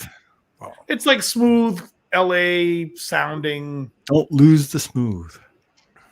songs from that era. Even though Little River Band's an Australian band, that had a very LA sound to it. Friday night, it was late. I was walking you home. We got down to the gate, and I was. That's Yacht Rock. The premise is a bunch of rich people on their yachts listening to this music as they're out on the ocean. Baby Come Back. Yeah. Classic. Beautiful song. Yeah, it's Baby great. Come Back. Mm-hmm. One of my favorites. Yeah. All the Bee Gees tracks. Everything Bee Gees. Yeah. Nobody gets too much heaven, no more. Oh, it's fantastic. To come back. I'm breathing in love. You can hit that high note. Oh, it's fantastic. I love the Bee Gees. Bee Gees Me are too. One of the Underrated. best ever. Underrated. They had a run from like 68 to like maybe 80. No, actually, even like the song One. Someday, maybe you and I will live as one. It's great. You know that song? Yeah, I do. That's a great I one. love Yeah, that it's great. song. Musical video. The guy loses his arms, his legs, his sight, his he can't speak or hear. Darkness imprisoning me. You ever see that movie, Johnny Got His Gun? You Yeah, ever you watch even know the what I'm actual movie? referencing? You're looking at me like Metallica. I got 3 heads. Okay. You're singing a Metallica song. All right. You ever see the movie? Is that Sad But It's, True? What is that song? No, one. Oh, One. Okay. One, yeah. I have to tell you, I was ripping on Metallica for the last couple of weeks because they bother the shit out of me with the songs they constantly play on Ozzy's Boneyard. And then I heard 2 songs, and I'm like, these 2 songs I always love. What They were the song? first 2 songs I was turned on to from them, and they're the ones that when I still hear them, I'm like, that was a great band. That is not the band that did the Black Album. The songs are Creeping Death, Fantastic, and Trapped Under Ice. Oh, Trapped Under Ice is a personal favorite. Mine I too. never The listened first to time them. I heard that song, I'm like, who the fuck would ever think of a song like that? I fell in love with them. Well, you know what it makes me think of? It makes me think of the Damien movie, The Omen 2, when he traps those kids under the ice. They're in the skating. Yeah. That's not Great yacht game. rock right there. No, that's not. That's not yacht rock. But that's a Yeah, great. I was never a Metallica fan. I don't like. You know what? And when You the can't early work out to that. came Unless around, you're going to smash all the treadmills, you can't work out to that kind of music. But that's a pretty good workout. Trashing, just, hey, everybody, just trash the shit out of wherever you are right now. I'll tell you right now, my favorite Jim album of all time, Jim Croce. is Slipknot. All Hope Is Gone. Oh. That to me, if you are sitting there wanting to make gains in the gym, lifting heavier, that will make you throw things across the gym. I thought it was going to be. It's Raining Men. Oh gosh. Oh no! I love that song. Hallelujah. The Weather Girls. Paul Schaefer wrote that. No That was one surprise of the there. best songs. Yeah. That's a chick song, though. Oh yeah, Bob Welch. You are sentimental, gentleman. That's a great song. Ebony Eyes. That girl in the corner. Jim Reeves, Love the these country songs. singer. Well, anyway, I'm just saying those that albums. All Hope Is Gone for me is the best Jim album. I also, for doing cardio, loved Avenged Sevenfold had an album that opens up with The Beast and the Harlot. I can't remember the name of the album, but it had That Country. Yes, great. That's a great cardio record. Mm-hmm. And I love Eurodance music. Best cardio, and I know you don't like that. Oh, I You cannot. hate that style of music. Oh, it's anything that's just 4 on the floor. Boom, boom, boom, boom, boom. I feel like I'm at a night at It the has Roxbury. lyrics. It has lyrics. But it's like that. Boom, boom. But that's like house. That's house. But this What was is like that song? Euro dance. Big difference. Hugh Laurie was What is love? Don't hurt me. Hadaway. Don't hurt. It's like that song. Don't hurt me. Right? Yes. You love that I song. love that song. I know. Don't hurt me no more. That's the kind of stuff that I can't listen I to. remember the interview with Hadaway where he says, "I'm not going anywhere." It's like, and he was like, "Here and gone." Right. I hear that beat and I'm like, boom, boom, boom. And I'm going, I'm gay. What? I have to turn it off. Like, wait a second. What happened there? I'm gay? The hell is this music? No, it's Speaking of, have you ever been approached for a gay experience in LA when you lived there? yes. Yeah. Oh yeah. Well, I worked in 97 at Gold's Gym. Uh-huh. Yeah. So there's been, so how do you react to that? Like, no, thank you. but do they approach you with an action, or do they bluntly say to you like, let's get together, or like Some guys have asked, let's go to dinner sometime. I'm straight, man. That's cool. Thanks. And then there was a guy that used to come in, and he would always be like, "I'd love to do some photos of you. It pays this," and I'd be like, "Nah, I'm all set." Like when she said that they approached, I've never been propositioned or anything, but I'm popular with gay guys. Always have been. Yeah. But For some the reason. think it is. I'm a the bear. bodybuilding world is very gay. Oh yeah, strong Very on that. Like literally it's funny. strong on that. After was a high guy- school, What's that? after high school, my friend had, his parents had a condo up in Truro, up on the Cape, and that borders P-Town, basically. And we go into P-Town, and all my friends were saying, "Yeah, they like you, Jay." And sure enough, they're all looking at me, and I go, "Great," you know. It's like, why can't women be looking at me like this all the time, like that? Yeah, well, I'm very phobohomic. I'm gay around scared people. Phobohomic. But remember Dudley in the gym, the older guy. His name was Dudley Cowan. He used to have a walker with the tennis balls. No, Diddley? I wasn't at Gold's Gym during that time. Oh, he was like an elderly gay gentleman who, you look like you're training hard. Great to see you. He looked like a very gay Jack Lemmon, but older. And one day, Gunther Schlierkamp, you remember Gunther? Big German guy in the back is posing with his shirt off. Oh yeah, guy from I remember Beer him. Fest? Yeah, I know who you're talking about. Gunther's in Beer Fest, yeah. Gunther's in the back posing with a photographer. It was Irving Gelb. Irving Yeah, I know Gelb. Irving. Is that his name, Yeah. Irving Gelb? Irving's back there shooting him. In comes Dudley. I turn around and I say to Mike Riley, I say, "Hey, Dudley's here," because we loved like talking to Dudley. He was just like the greatest guy. You guys are looking like you're training so hard. Anyway, he goes, "Where?" I go, "What do you mean where? He's right." This guy's on a walker. I couldn't run to the back of the gym as fast as that guy was already there, shaking hands with Gunther. We were Wow. I'm like, he was right there. How the hell did he go all the way down the other side of the gym? And he's already talking mid-conversation with this guy. Wow. Hilarious. I love Dudley. Loved him.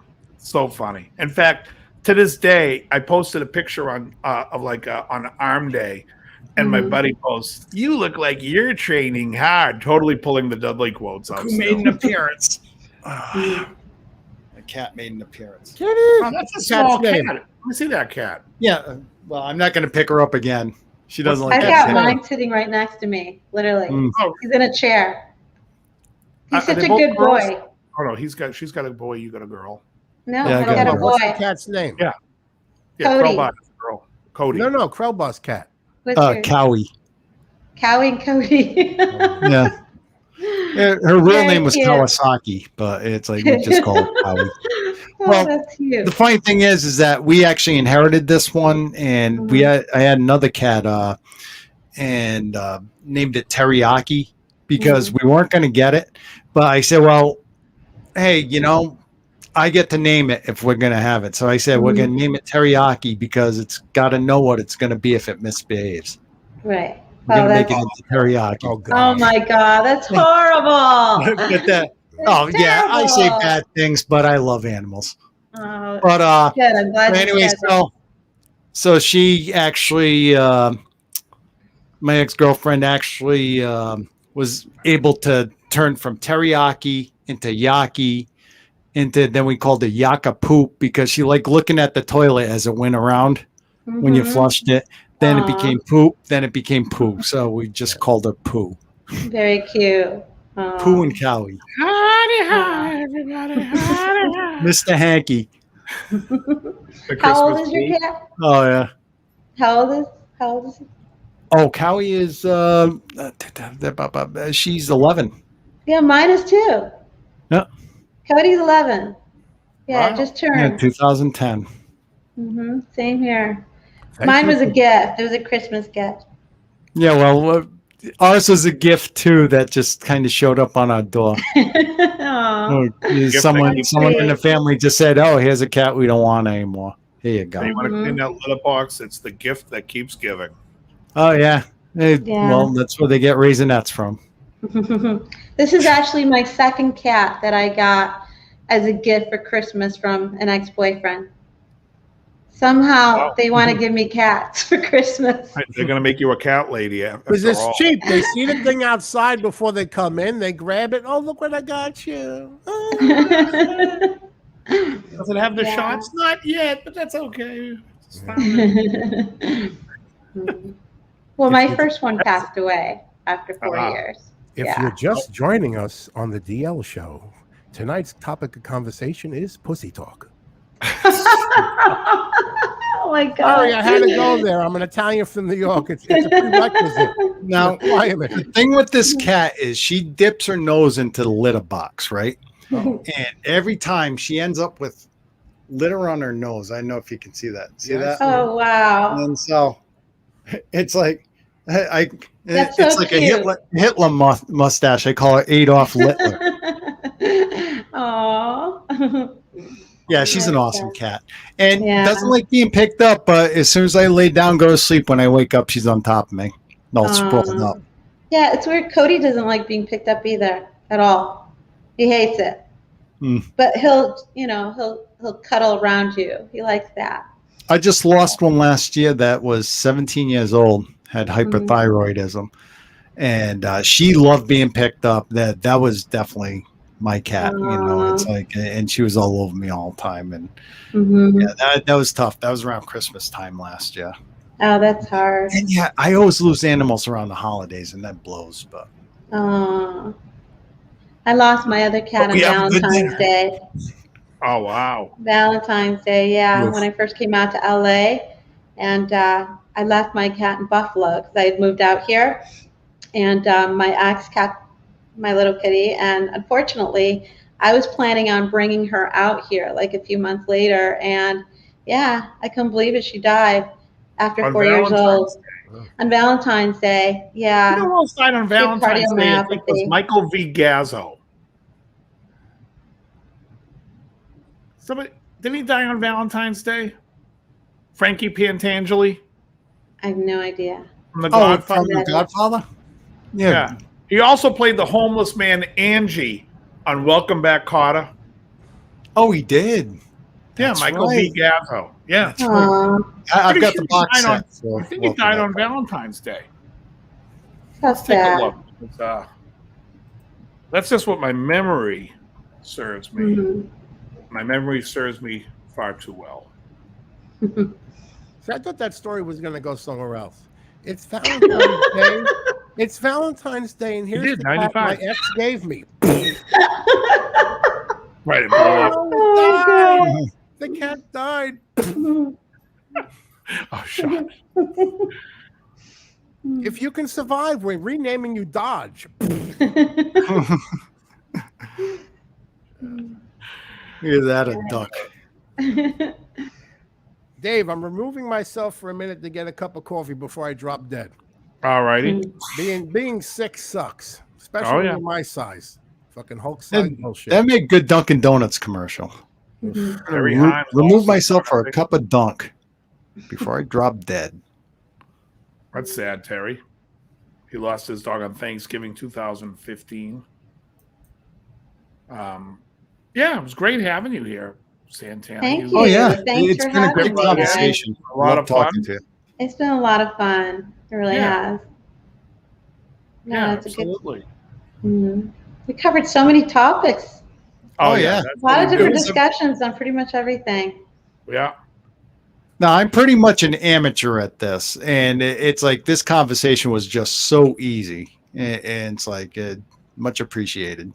It's Thank you, and you guys are so You much should see the fun. conversations we have when we smoke cigars. We don't say a word. We like just look at each other. Just Krell doesn't know what to say. I'm just kidding. So I'll smoke a cigar once in a blue moon. oh Yeah, cool. it's good, right? Yeah. Well, next time you're on the East Coast, which is never, come by, smoke a Actually, cigar. I'm headed to Buffalo. I'm actually That's going close. home That's close. Tuesday. But I'm not driving up to Buffalo during the winter. Well, I almost went to New York, actually, almost. But it was supposed to actually be for another podcast, and that got delayed till later. So, but I love New York. I haven't been there in so long, and I miss it. I want to get back over there. I love New York, but never been to Boston ever. Yeah. No, actually, no, once. Oh, you went. I was Yeah, I think you for told the me that. Snapple thing, Snapple Well, corporate, but Boston is like New York, but it's with rules. with rules. Yeah. I don't think it's anything. Yeah, I mean, New York stays open all night. Boston closes its doors at 1 like everyone else. Maybe 2 in some Oh, areas. wow, so early. I'm surprised. They close the T down at 12. So if you're seeing a show that ends at 1, you need to hit the T to get to your car. Buffalo's not You've that got to far, leave the though. I show think it's, early. 6 hours No. in Boston? You know how Florida always stayed open, what is it, till 3 a.m.? That they're looking to change that as well. I know Miami, I believe it was Miami, the city of Miami, they're going to start shutting down at 1. No, I don't think that'll work. I don't think it will either, but that's something that's in discussion right now. Well, I mean, what's going to happen is, I mean, that's definitely a party town. And it's like, Oh, yeah, for the sure. party's just going to continue in the streets or Or they'll take it somewhere else. People will travel elsewhere. exactly. Yeah. Yeah. Yeah. Well, I loved it when I would go to New York, and one of my first experiences there was going to a bar and asked the bartender, "It's getting there too." And it's like, "Oh, geez, it's going to close down." So, no, we don't close. Well, we close down at 5 and we open at 5:30. We got to sweep up the place, It's like, okay, this is my kind of place. As we're getting New back York into always Jersey had the to our best bars, hotel, though. huh? I think New York always had the best bars. Great Oh places yeah, to go they to. were awesome. Excellent. They were Mhm. awesome. Yeah. And I love that city in so much I like visiting it. I don't think I could live there. Yeah, I don't think I could either. I thought I would be able to at one point, and I had to make a decision between New York and LA, and obviously I chose LA, but I love New York. I love the energy. I love the people. And I just think there's such an energy about New York. It's so real, which is what I love. And that's what I'm saying. When you guys Being talk about psychotic. what you say, I don't care, because, I want you to be yourselves. And Right. and that's really how it is in New York. Everybody's themselves. They're not trying to prove something to They're not anybody. fake. And I like that. They're not fake at all. I mean, but some people, you're going to have good and bad no matter where you go, right? You're going to have like real fake people no matter where you go. The bottom line is, I would say majority of New York is just straightforward, tell it like it is. And Well, I prefer that. You know why? We never had time for bullshit. Right. It's always get to Love get it. to business. I ain't got all fucking. Everyone's always moving, so there's no time for Mhm. bullshit. Tell me what you want. Tell me what you Right. need. Hmm. And I'm going to tell you what you need and what you want. The dirtiest city. Philly. Oh my God, what a garbage city that is. But you can have a good time and party for cheap. Oh, that reminds me. This show is sponsored by the city of Philly. Yeah. Well, when I went down there back in City of Philly for 2006, supporting this channel.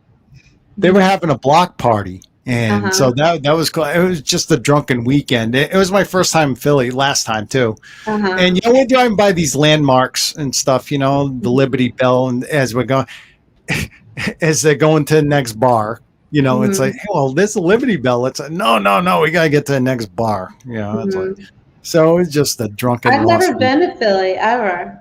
Yeah, it was fun, and I've got some good stories, some off-color stories, and it's just hilarious. That's a place I definitely want to check out sometime. The Lot of best fun. story. Go ahead. What's that? The best story about Philadelphia is about that fucking robot they made, that traveling robot that was going to hit the hitchhiking robot, and the robot got to Philly and got fucking destroyed. It's a true story. That's true. Was How that did the it one, get Rocky destroyed? 3? No, Happy birthday, someone Paulie. made this robot that was like hitchhiking from all over the place. It got to Philly. Boom. You know what's funny? When you Wow. talk about music in the United States, Mhm. Motown, the Wrecking Crew, Muscle Shoals, all the different sounds of the United States, Philly Soul, my all-time favorite. Really? Oh, easily. Mhm. Easily Philly Soul. So you got the stylistics, the spinners, Mm-hmm. The Spinners started as the Detroit Spinners. They did It's a Shame, but when they left and did like when Tom Bell started writing for them and produced them and did Whenever You Call Me, I'll Be There. All that stuff. Could it be I'm falling in love with you, baby? Ding ding ding ding. Billy Soul, my all-time. I mean, do you guys remember the band? What are they called? Blue Magic. Let the sideshow begin. I love that song. I didn't see. Hooray. Yes, It's a great song. right up to the saddest show on earth. Step right up. Hurry, hurry. The show's about to begin. Yeah, I love it. Great song. So I will those are say all Philly bands. cheesesteaks are overrated. Oh, I Teddy I agree. will say the chicken wings at Moriarty's Pub are not Mhm. overrated. Excellent. Hugh chicken Caldwell wings. says Teddy Pendergrass. Teddy Pendergrass was Philly Soul. He started with Harold Melvin and the Blue Notes. If you don't know me by now, Wake Up Everybody. Or The Love I Lost. Oh, I was love a sweet- sweet one. Yeah. Oh, you kidding? The best part's when it goes, No one ever love again. And Teddy comes and he goes, I can remember planning, building my world around you. I can remember hoping. Oh, and he says, I can remember planning. It's like hike the fucking football. It's all over. This guy's the best. Right. Remember Lou Rawls. Mhm. You'll never find. Oh, I love that song. Barry As White. long as you live, someone who loves Love you, you. tender Oh, like God, that takes me back. That reminds me, AM radio, a kid driving back and forth from Massachusetts to Rhode Island. But no, You'll Never Find was great, but also more Philly soul stuff was what was I don't know if you know Bad Luck, that Teddy Pendergrass tune, but I love Love TKO. I love all that, all the Teddy stuff. But I also love La La La La La La La Love Me. I love you. I love you. The Delphonics. All the Philly soul stuff, I'm telling you, is fantastic. Great, To me, it's great like, music. it brings me back to childhood. Yeah. Really That's does. the best part of it. Yeah. So many memories. That's what I love when you stem away from like your hometown from Buffalo, right? So being in LA for so long, when I hear these songs because they were there growing up, it's like my heart is still back home. Like I will always be that girl from home. And no matter where I'm at in life, it's like, it hits you. It just my does. favorite song of all time. You ready? Mm-hmm. If you remember, this was from Damn. my favorite song of all time is These Are the Eyes That Long to Hold You Tight. Yes. In the middle of the night.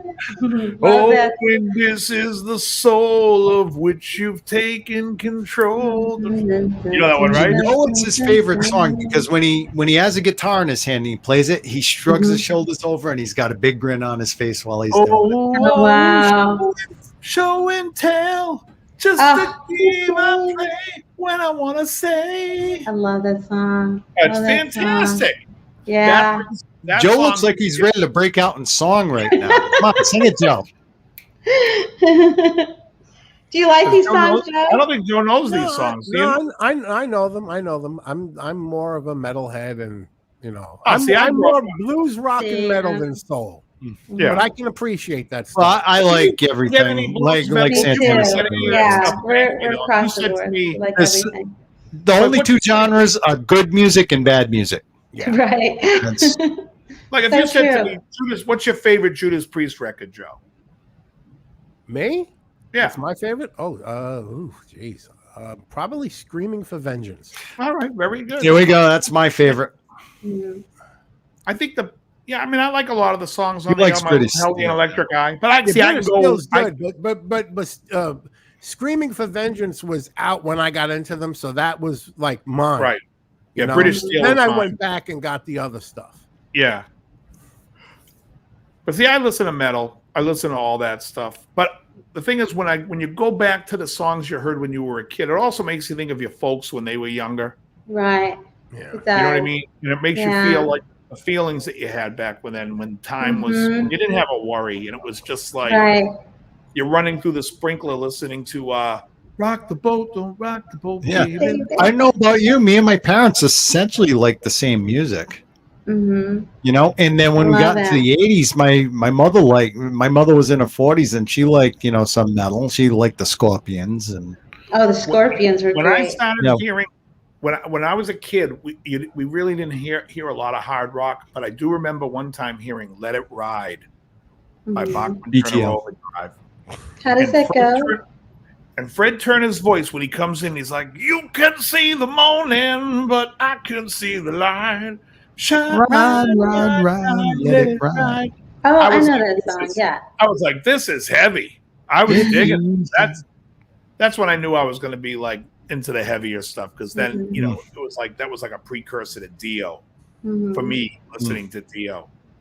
So you And I didn't want got- to sing, Dave, as you Oh, I'm a played terrible singer. music? Oh, horrible. Yeah. Oh, I'd love to sing. I just can't. Yeah. I mean, Oh. I've hummed a few tunes tonight and it's Mhm. questionable. And, I have friends that say, oh, well, you're tone deaf. I go, no, when I sing, I know I'm out of tune. I've actually got very good, Mhm. pitch. But It anybody just, can create a my song voice now. can't meet the pitch. That's all. Mhm. But anybody can create a song now. I mean, because it's all editing, right? Cut and Yeah. paste. Well, And pretty good, but get yeah, a they can song. create. It'd be a lot of work, but you can have a song Creating a if you song wanted is to. one thing, but creating a good song is another. Right. Mhm. Yeah. Just the game I play when I want to sing. I can't believe you know Blue Magic. Sideshow is one of my all-time favorite songs. I do lessons on all these songs. That's what my channel. Yeah. Oh, I I listen love. to a lot of music. I love music so much. And the Rolling Stones, Mick Jagger loved Blue Magic, that Mhm. they sang backup on It's Only Rock and Roll album. They did one of the Mhm. songs. They had him come sing backup because he wanted to meet them. Mhm. But they were great. Yeah. Well, by you That's could good sing Joe music. Dolce. Shut up in your face. Shut up your face. Yeah, I mean, I like I said, I dug all that. The Philly stuff for me was the shit. Yeah. Now, Joe, for metal, what do you think is better, English metal or American metal? The English metal. But if you're going to talk about hair metal and you're going to get into the mood for hair metal, then you got to go. If I'm in the mood for hair No. metal, Mhm. grease me up. Well, Yeah. No, Well, there's you some know, good shit when you that's start good in talking hair about- metal. when you're It's talking about thrash, you guys talk No, about they- US. There. No. Yeah. If you're talking thrash and you leave like Anthrax out of there, you're not even Anthrax, on my planet. Slayer, I'll go on record saying, and I've said this before, Joe, I don't know if you listen to those albums, if you want me Megadeth. to ever send them to you. Worship Music and For All Kings by Anthrax are their two best I albums. have them. I was a big I John have Bush them. fan, too. No, I have Oh, you do? They're fantastic. Yeah. No, Anthrax is from Yeah, Basic metal Instinct. was something I never got into. That's the Yeah. only genre music that I never liked. Not into Well, it. it's not that the genre, I think a lot of people are turned on to the wrong stuff. Mhm. When you listen to like good metal, you're like, oh, this Mm. this is something different. Especially like, What is good metal? Because it's like screaming, and Iron I can't Maiden. understand anything they're Iron saying. yeah, I think Aces High by Iron Maiden has a great energy that Mhm. you would connect to. Well, if you Yeah. ever want to work out, Iron Maiden's great. A good gallop. They'll keep you at a good gallop. That's all they do is gallop. Yeah. Yeah, Yeah. but they admit it. We do fancy a good gallop. Yeah. Not only do they fancy a good gallop, they don't even keep the tempos is a little what I would call wonky. Mhm. They do not play to a click or a That, tempo. yeah, it's because of the drummer, Nico McBrain. Yeah. There are some because Clive when he- Burr They wasn't don't really play that to good. a click. They play to a nick. but I'll tell you, but I respect what they do because the songs breathe. Mhm. Like Yep. what's that? And Aces High when it goes when it goes and it goes that slow, then you know what I mean? It's like all of a sudden it's like They're galloping. Dissident. Yeah. What'd you say, Al Well, Green? Yeah, you Oh, can galloping. like Judas Priest. His vocals are clear. You can understand what he's saying. Up till the, Yeah, Defenders until he of the starts Faith. singing like Gonzo. After Defenders of the Faith, I'm done. And Defenders of the Faith, I think, is the worst record of the early Priest stuff. I'm not a fan. I think Screaming's better, Point of Entry's better, British Steel's better. And the 70, what's the album before the Unleashed in the East? What's the before the Live? Geez. It has two names because there's a British name and an American name for that album. Oh Jesus! Anybody? What? Yeah. Delivering the Goods was one of the names. Was that the one with the green Manalishi? No, and Hellbent for Leather. That's what it is. Hellbent for Leather. No, Green Man Alicia's earlier. That's a Fleetwood Mac song. Hmm. Peter Green wrote that. So well, yeah, I think it's 60s, isn't it? Green Man Alicia? Late 60s, I believe. It could have been 70. I'm not sure. Hang on for a second. Could be. Yeah, could be. I love Albatross by Fleetwood Mac with Peter Green. Albatross. That's Albatross a for sale. Dissident Aggressor is my favorite Priest song. This is what Elroy Shredding is saying. That's Dissident Aggressor. Is that what Stained Class? What album is that? Ooh, Or no, hey, give Krillbar a cookie. 15th of May, 1970. Yeah. Green Man Alicia with two-prong crown. All right, there you go. But yeah, that's when a lot of those metal bands back then sounded more like Zeppelin than metal. Right. Yeah. Right. Like the early Rush albums. Well, Those yeah, sound that more first like one. Zeppelin than they do Rush. When You know what I liked a lot back then too was I loved Rainbow. Mhm. Oh, Rainbow was awesome. I love the Rising album. I like the first one. I like Long Live Rock and Roll. Long Live Rock and Roll is a great record. Yeah. You like Difficult to Sing Cure. it. Long live rock and roll. Yeah, you don't sing that one. Johnny! Hey, this You don't see me right now because my cat's in front of the camera. oh, that's hilarious. How did she do that? Sit Hey, Johnny Lee, good morning. And she just Yeah. sits there. You have any I liked Rainbow in the Dio era. Oh, cat. Come on, get down. You don't sing Long Live Rock and Roll. You scream that. Yeah. Rock and roll. I don't know how she got up there. I got so much shit I on know. me. All of a sudden, black screen. Yeah, I don't know. I thought you did it. I thought he removed himself for it. Then you saw hair. I couldn't make out that it was here. It was too close to the camera. Fur. Either that's a cat or Jim took his shirt off. And didn't shave his chest. Yeah, now you know why the gay Thank you, guys love Elroy. me. That's back when you were a bear. Yep. He was walking around Pete So Town. you guys, none of you guys are like Metro, like shave. Oh yeah, of course. Yeah, Oh, shave up here. I don't shave anywhere else. no. I'm 70s. It's No like comment. So would you guys Well, classify that Metro as gay? 'Cause I don't. No. Okay. Yeah. no, Metro it's something that can be mistaken for gay. Oh, I haven't had a hair on my chest since I You know came why I out. asked? Because a lot of people on the East Coast, like they have this persona about LA, and so a lot of guys do in Los Angeles, and so they have this persona that if you do that, you know, you're gay, and it's not true because Metro is completely different. Yeah. It's just No, saying that you know you take good care of yourself, but it's more like Yeah. No, I get manicures and pedicures. Well, you know how Yeah. it is. It's like it's all an attitude thing where, like, you know, Man. yeah, one guy looks at another guy, and if they see some guy pampering themselves too much, it's like, you know, some guys are old school and go, yeah, well, girls do that. You know, you shouldn't be doing that. That's You know, ridiculous. Yeah, it is ridiculous. It's like, but that's how some attitudes are.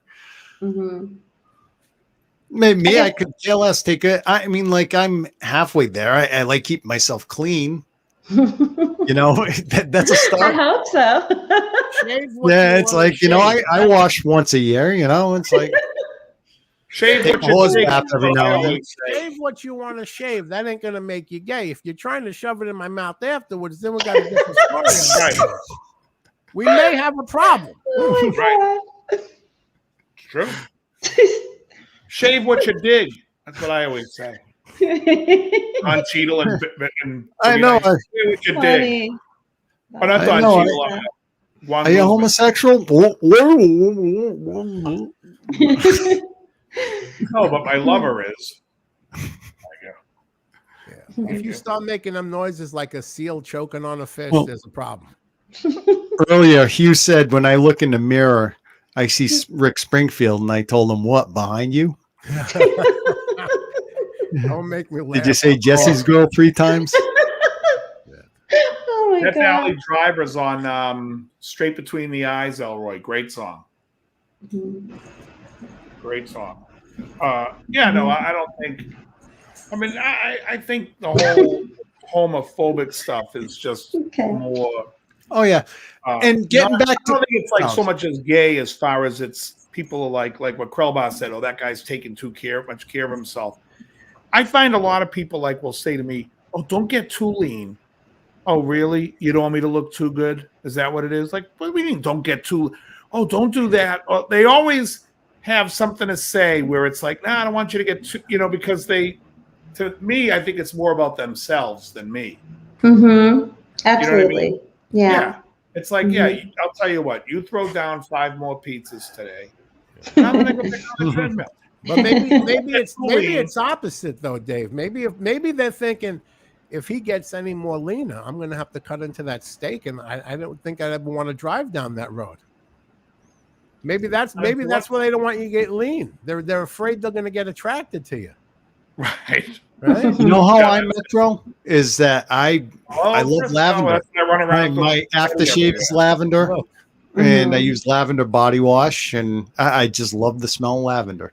Mm-hmm. Is it gay if I walk around a room with a bag of confetti just going, Is it gay if I walk around the room with balls on my chin? That's What was Rip the Taylor. comedian that used to do that? Rip Taylor. I fucking loved him. So did I. That's what I'm saying. He was so Fucking gay. loved him. Hello, Frisco. Throwing the confetti everywhere. He was a highlighting things are tough all over. Let me tell you though, when he popped on screen. gay men have it somewhat right. If I could live like Paul Lynde and walk up and down Doheny in the middle of the summer in a full-length fur coat, I would do it. That's the shit. No, she's I would doing love it to again. own a man fur. Cat, get down. This kid. She's okay. Next week, you're out of the room. Oh my goodness. Come on. No, She don't wants lay a down. close up. He wants your close-up. attention. Oh, yes, she does. That's what she'll Howie. do. Yeah. Howie, come on. They can't see me. I'm surprised. My cat's been very good. He's been sitting literally on the side of me. Normally, he would do the same thing, and he's being a really good boy. I can get it down. I'm going to get the You know laser. why behind he's me. being a She good chases boy? the laser.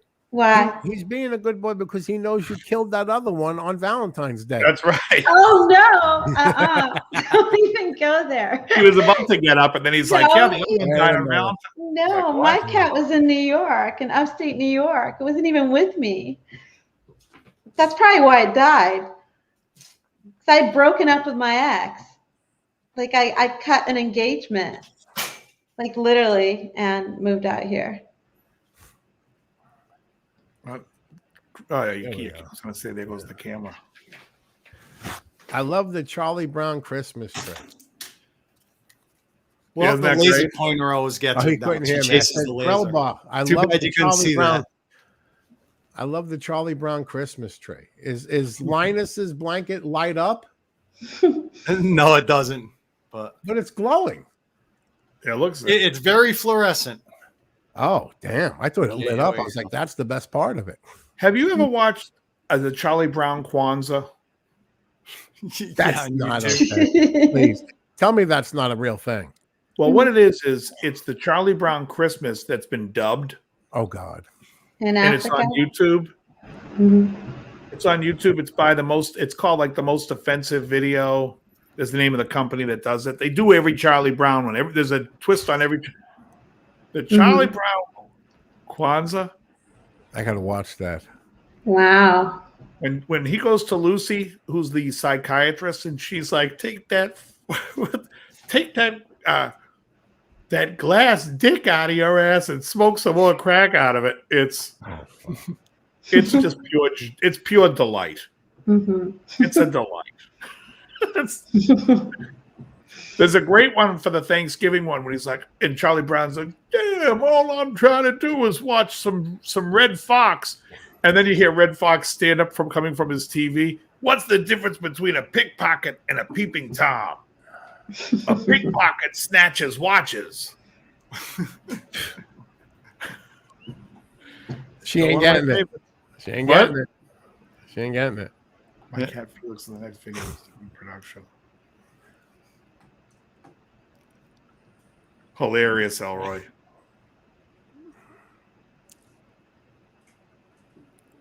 But yeah, you got to watch that. It's called a Charlie Brown Kwanzaa. I watched it again the other day. I was crying. I forgot so many of the jokes. Where do you find it? It's on YouTube. You just search on YouTube Charlie Brown Kwanzaa. And it's basically a Charlie Brown that's but dubbed. And, it's a cartoon that's offensively dubbed. I would say offensively dubbed, right? Oh, yeah. Yep. Okay. Oh, yeah. I'll check it out. When he says,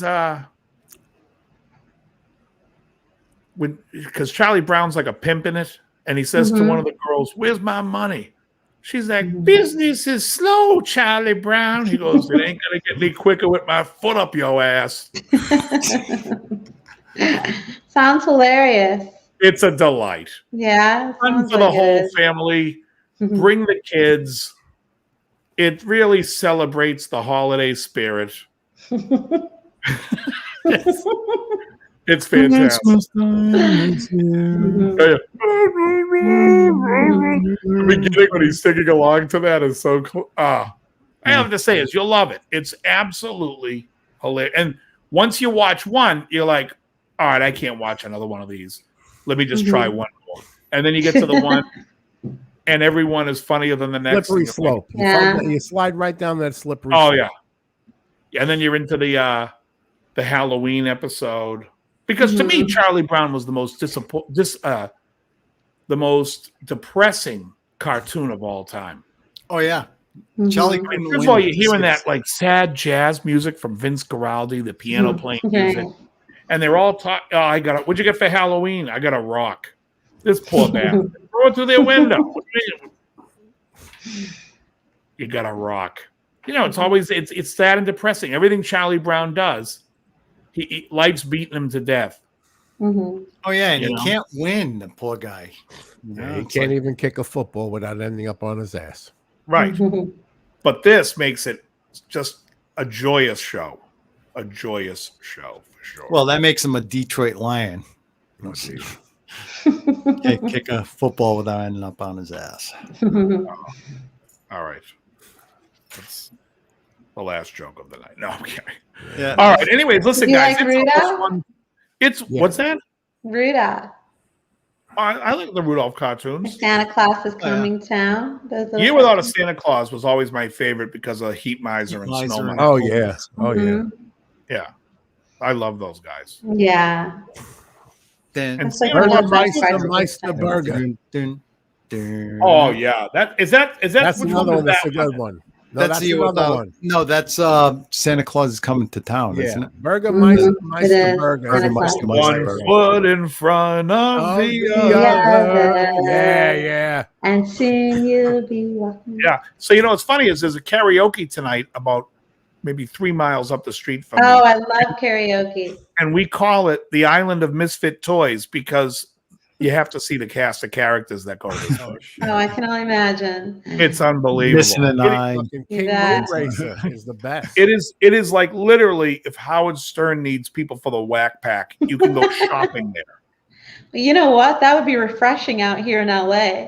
All you see are all the pros. people are Well- trying to get discovered to be professional singers. So Yeah, there used to actually, be a it'd be good one nice in to see Santa real Monica that people. was fun. There was one called Scarioke.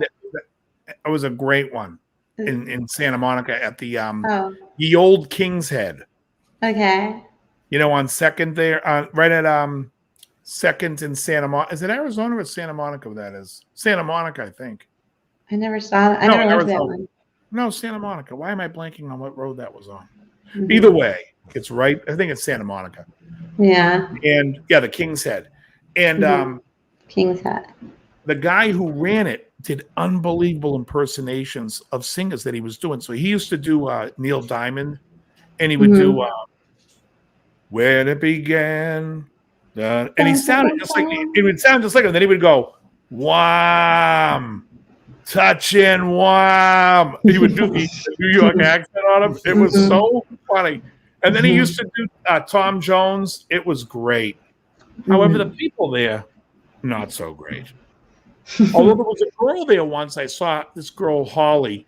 She went and sang, and I was like, instantly, I gave her, I got her number and gave it to the studio and said, "You got to hire this girl to sing." And they did. Wow. So it works. It did. It did for Yeah. her.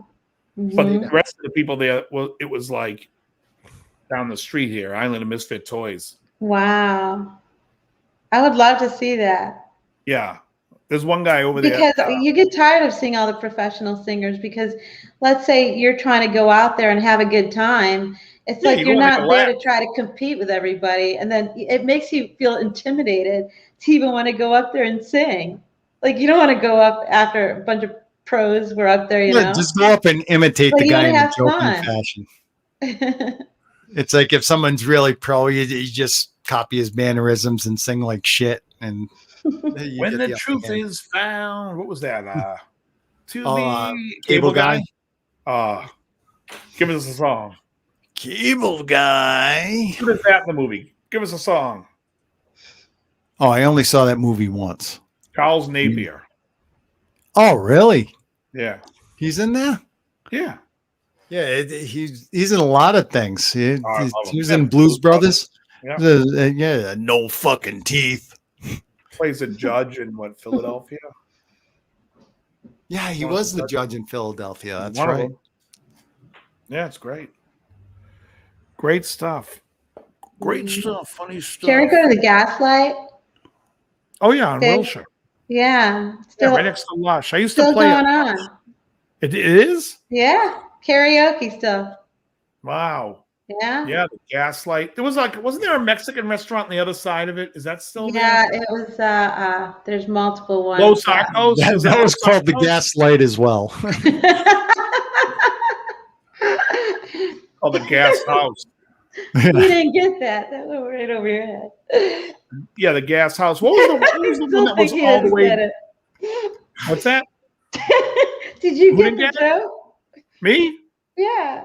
Yeah, of course. I'm saying it's like more like the Gas House than the Gas Light. The thing's gonna give you gas. I got it. Okay, you got What it. was the name of that place on Euclid or 12th Street in Wilshire? There was a Mexican place that everyone used to go to, and people used to rave about it. I was like, this is terrible. Didn't it start like a churismo? You're right. It's a CHURR Yes, something. Chorizo. No, it's No, it's I look for it. it starts churros, isn't it churros? Food. Jimmy Chongus. Santa Monica, Wilshire. We have a churros in Rhode Island, I think. Do you really? Did we? El Cholo. El Cholo, yeah. Yeah, I There's did not like multiple that. ones. Yeah. Yeah, I didn't El like El Cholo's Cholo. pretty good. I don't like it. You know what I used to Really? like was there was a place there used to be a place called La Serena Grill I loved in El Segundo. I lost my wallet in El Segundo. I gotta get it. I got to get it. Oh, yeah. Fucking love Tribe Called Quest. That fucking song is great. Oh, I think Bonita Applebaum is on that record too, isn't it? Bonita Applebaum. Ruby's Takeaway is the best, Hugh. We all know. It is the best. Ruby's What's Takeaway, Ruby? folks. Mhm. If anyone wants to try delicious food in the city of Glasgow, Scotland, please visit Ruby's Takeaway, only a mile from Hugh Caldwell's home. Because if you want good, was it Indian food? Indian food, yeah. If you want good Indian food, you think of Glasgow, Scotland. Oh my goodness, no, I don't, Well, I don't want that. I'm pretty sure it's good though. We've officially hit 3 hours and 30 minutes. Yeah. Wow. That Yeah. went by I like played nothing. CBGB's in New York in Shocked. 2002. Or 2002, I played CBGB's. And Lee Carrieri was there in New York, and he's like, "Hey, we're gonna come to your show, but do you wanna meet us at this Indian restaurant before you go on stage?" I'm like, "Are you kidding me? I'm gonna go play on stage and feel like I'm gonna shit my pants? No." Johnny just said IHOP for the win. So I guess the International House of Pancakes really is international. Yeah, I guess so. Into England. All right, there we go. Bonita Applebaum, sampled from Roy Ayers' Coming to Knowledge. Great album. Yeah, I love Tribe Called Quest. I used to love Scenario. That was the big album. Mm-hmm. Say what, yo. You know what I liked better was Black Sheep. Though. Did you ever listen to Black Sheep, Joe? No. A Wolf in Sheep's Clothing? No. That was a great record. Wow, How this does has it been a go? long night. Familiar. You know, they did you can go with this or you can get with that. Oh, Or yeah, you can yeah. Oh, I know that one. Oh, Love yeah, it. yeah. Mhm. And they did that song Strobe Light, honey. I gotta go, I gotta go, I gotta go. Don't go, I gotta go, I That gotta was go. great, great music. I love those Oh, songs. I love Black Sheep. I Yeah. love that record. Excellent. How long ago was that? That was 80s, right? Oh, they don't have it in. He's saying they don't Okay. have it here. He when he went to NAMM in LA, they had Yeah, IHOP. He was yeah. there every day. Oh, they have IHOP. They have Norms. I love Norms. You like this is- Norms? Oh, I Is it do. the same one out here? Oh, that's the one I liked. No, I don't Do you like Norms at all. IHOP, Dave? Oh, it's like, you know, the cheap food when you want I cheap. know. Terrible quality foods. Horrible. Yeah, I know. If you just want a big pile of pancakes, you know. Mhm. Yeah. Because I was gonna say, if you ever want to do the cheap drunken route, you know, without Then being you go to drunk, Norms. there's an IHOP in Attleboro down the street from. I'm more of a waffles person, so. Mhm. Waffle House, the Awful House. I haven't had a waffle in years. I don't remember last time I had a waffle. I have a good waffle recipe consisting of egg whites and cottage cheese that come out really great. Ooh, that sounds delicious. Yeah. Really good. I just need a waffle maker now. It's like the other one shit the bed. So I just make pancakes with it. Terry Himes comment. I love this. Mhm. Even Snoopy the dog. Oh, I'm telling you. It's a delight. Folks, bring it around the children around a fireplace and get ready to watch some entertainment that you can enjoy. The whole family will enjoy. It's fantastic. I'm telling you, Terry, you'll laugh. It's funny. Some great bits. Yeah, I like Norms because Norms used to have, you know what? I used to go with David Paul. Who passed. You know David passed. Did you know David passed away? I do. Yeah. Yeah, So, he passed away down the Was street. a year from me. ago, 2 years ago, I think, right? And he, Two? 2 years ago, he lived Yeah. literally right down the street from Krellbar. Yeah. Really? Patch. Wow. Yeah. Wow. And Dave Yeah, I and shot with him a couple of times. we used to go there all the time. He loved it. The Mhm. 4x4, you get four. What was it? 4 or 2x4? Four No, pancakes, 2x4. 4 eggs. 4 pancakes, 4 eggs, 4 sausage links, and 4 bacon. You know, I used to eat all of that at Denny's. When I first got out to LA, I can't stand Denny's now, but But Norm's was $1.99. was it really? I don't remember. Yo, it was so cheap. It was unbelievable. Wow. Wow. I I remember know you when got a lot of food. Somebody years ago on the La Cienega one got robbed outside of a Denny's for $1, stabbed and killed. Are you kidding me? That's For crazy. an extra $1.99, Norm's would have killed him. But it was that as a true story, though. By the way, It's crazy. Wow. now again, I could see Joe having the sweats. He's like, I already ate my last meal for the week. Now we're talking food. I got the sweats because I'm sick. I know. It's not the meat sweats. Nah. Unbelievable. Santana, you've been a delight. Everyone's been enjoying this conversation. You've been great. Thanks for having me. You guys are great. One more It was time. a lot of fun. What's that, Joe? Put her link in there one more time. I think you only put it in there once. Yeah, we got to do this again. This was a lot of fun. Oh, yeah, definitely. A lot of fun. Give her an open invitation. Just Yeah, come open on and chat invitation. anytime. Thank you. Thank you, guys. She hung around the whole episode, which is beautiful. Yeah. Wasn't expecting it. You know what? It went so fast. Like you guys were saying. Most guests we have are like, yeah, I gotta go. I got some other Really? shit to do. Oh wow. Well, they do an hour and whatever, but it's great. It's great. Next One and week, done. Yeah, right now she just thought to herself, I could have got out of here after an hour. Fuck. yeah.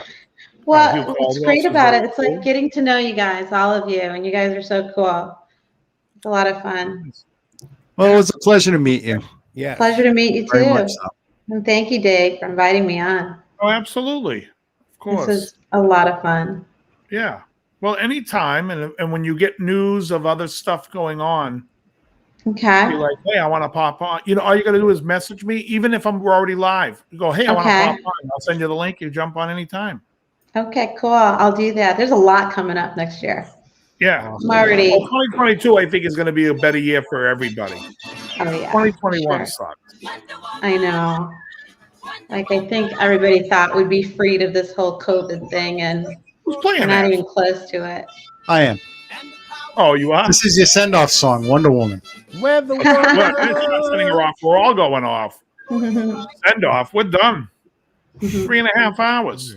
Wow. Good night, everybody. What are we Thanks for What are we going to do stopping next? by. Yeah, Card good tricks, night, weather reports? everybody. Good night. Excellent. If I manage to do one of my shows after this right now, it's going to be, hey, it's 175 days later. Thank you for stopping by. Are you doing a show? Are you doing this? I got to record something. So, All right. yeah, I'm going to make something quick All right. before Yeah. I drop dead. I'll watch it. I'm gonna go make some eggs right. No, actually, I'm gonna go eat some chicken breast right now. Oh, my God. That'll be in some Great hummus. choice. Yeah, send me Good some choice chicken with your breast and hummus. tequila right now. Go ahead. And some hummus. I like to have chicken breast and hummus. Hummus. They just love when people like overly articulate the language, like the accent of the language that Yeah. Lemonade. Lemonade. Lemonade. I'm gonna have some chicken breast and some hummus. Lemonade. Some hummus. I don't know. I can't. So when you Hummus. guys cut, like how much of the show do you cut? We're Or you live. don't? Or so it's all complete. This is the I gotcha. show. Yeah, this is it. Yep. But This you is the guys whole don't thing. record it? It's record. We're on YouTube. Yeah, We're recording YouTube it. records the whole Okay, thing. cool. Yeah. All right, awesome. You'll be ready for playback. The second we say goodbye, you can go back on YouTube and go to the beginning and watch the whole Yeah. thing. Yeah, but you only catch the last 2 hours. It takes a while for the whole thing to load in. Oh, it It'll does? only It take the has last to 2 process. Oh, hours. really? Okay. It takes Okay. what? By tomorrow morning, it'll. Yeah. Cool. It'll be up. A lot of fun, Hey, guys. listen, everyone's saying goodnight. Coffee and me just ate a whole chicken. That's awesome, Elroy. Listen, I want to thank everyone for hanging out tonight. The DL show, I'll tell you right now, we're starting it off 2 weeks ago now. But we've Great. definitely, we're growing it as far. It doesn't have to be about guitars. Sometimes it is. 2 weeks from now, we're going to have Scott K, who's the maker of BMFFX. So that will be a very guitar-centric episode. Next week, we have Anne-Marie Howard, who was in one of Joe's all-time favorite movies. She's an actress. She's Prince a of sweetheart. Darkness. Yeah. She was a guitar student of mine. She's coming on the show. And then in 3 weeks, Santana, do you know Tim Kimber I don't. from Gold's Gym? He was one of the founders of when they went public, and they went to the... His name sounds familiar, but I can't visualize Yeah, him. so Tim Kimber, and he's also a songwriter, musician, Mhm. and he was one of the guys who basically started Gold's Gym Enterprises. Wow. Impressive. And one of the three was him, Ed Connors, and Pete Grimkowski, and he's coming on December 12th. So it'll be interesting, some music stuff. And then Santana's going to come back on. We'll book her sometime and whenever she wants. Awesome. Thanks, guys, so much. Around Christmas time. Open invitation. Thank you. You guys are great. Thank Absolutely. And what else was going on? Yeah, if any new covers come out or anything like that, let us know. I showed the one plug you did when you were in the other thing. I'll also show it at different times. Maybe next week show your other one there. That one's not as good as the first worst one. year of my life day. Oh man. Oh, sorry. Very sorry, Terry Himes. Very sorry. Is what Terry Himes is saying. Oh, wow. Yeah. Awful. So sorry. So sorry Awful. to hear that. We totally. Yeah. Yeah, it was a rough year. 2022 will be a much better year for everybody Definitely will. because I said so. From your mouth to God's ears. And I don't know, Johnny Kramer, by the way, Johnny Kramer's in the chat. He says, you guys have a great night. Johnny Kramer has a live show where he sometimes sits and noodles on his guitar and plays. Sometimes he goes off about crazy murder stories. Johnny, I want to watch. Johnny Kramer designed the T-shirt that you were wearing in the video in the very beginning with the stick figure version. Oh, really? How cool. The stick figure version of me was designed by Johnny Kramer. Wow. And there he is in the chat. All right, Johnny. He's a haberdasher of sorts, a clothing designer. He's starting his own women's wear. Nice. They said murder stories, right? Exactly. That sounds All like right, a everybody. We're flush. gonna let me go to my my outtake. Where's that? Okay. Oh, there it is. Okay. All right. Very good. All right, everyone. I will talk to you soon. Message me tomorrow and we'll just connect again. I will. All right, guys. Thanks Good again. night, everyone. Good night. Live long and prosper. Yes. Good night, everybody. And guys, as always, very good. Very good. Okay, goodbye, Ted. Goodbye.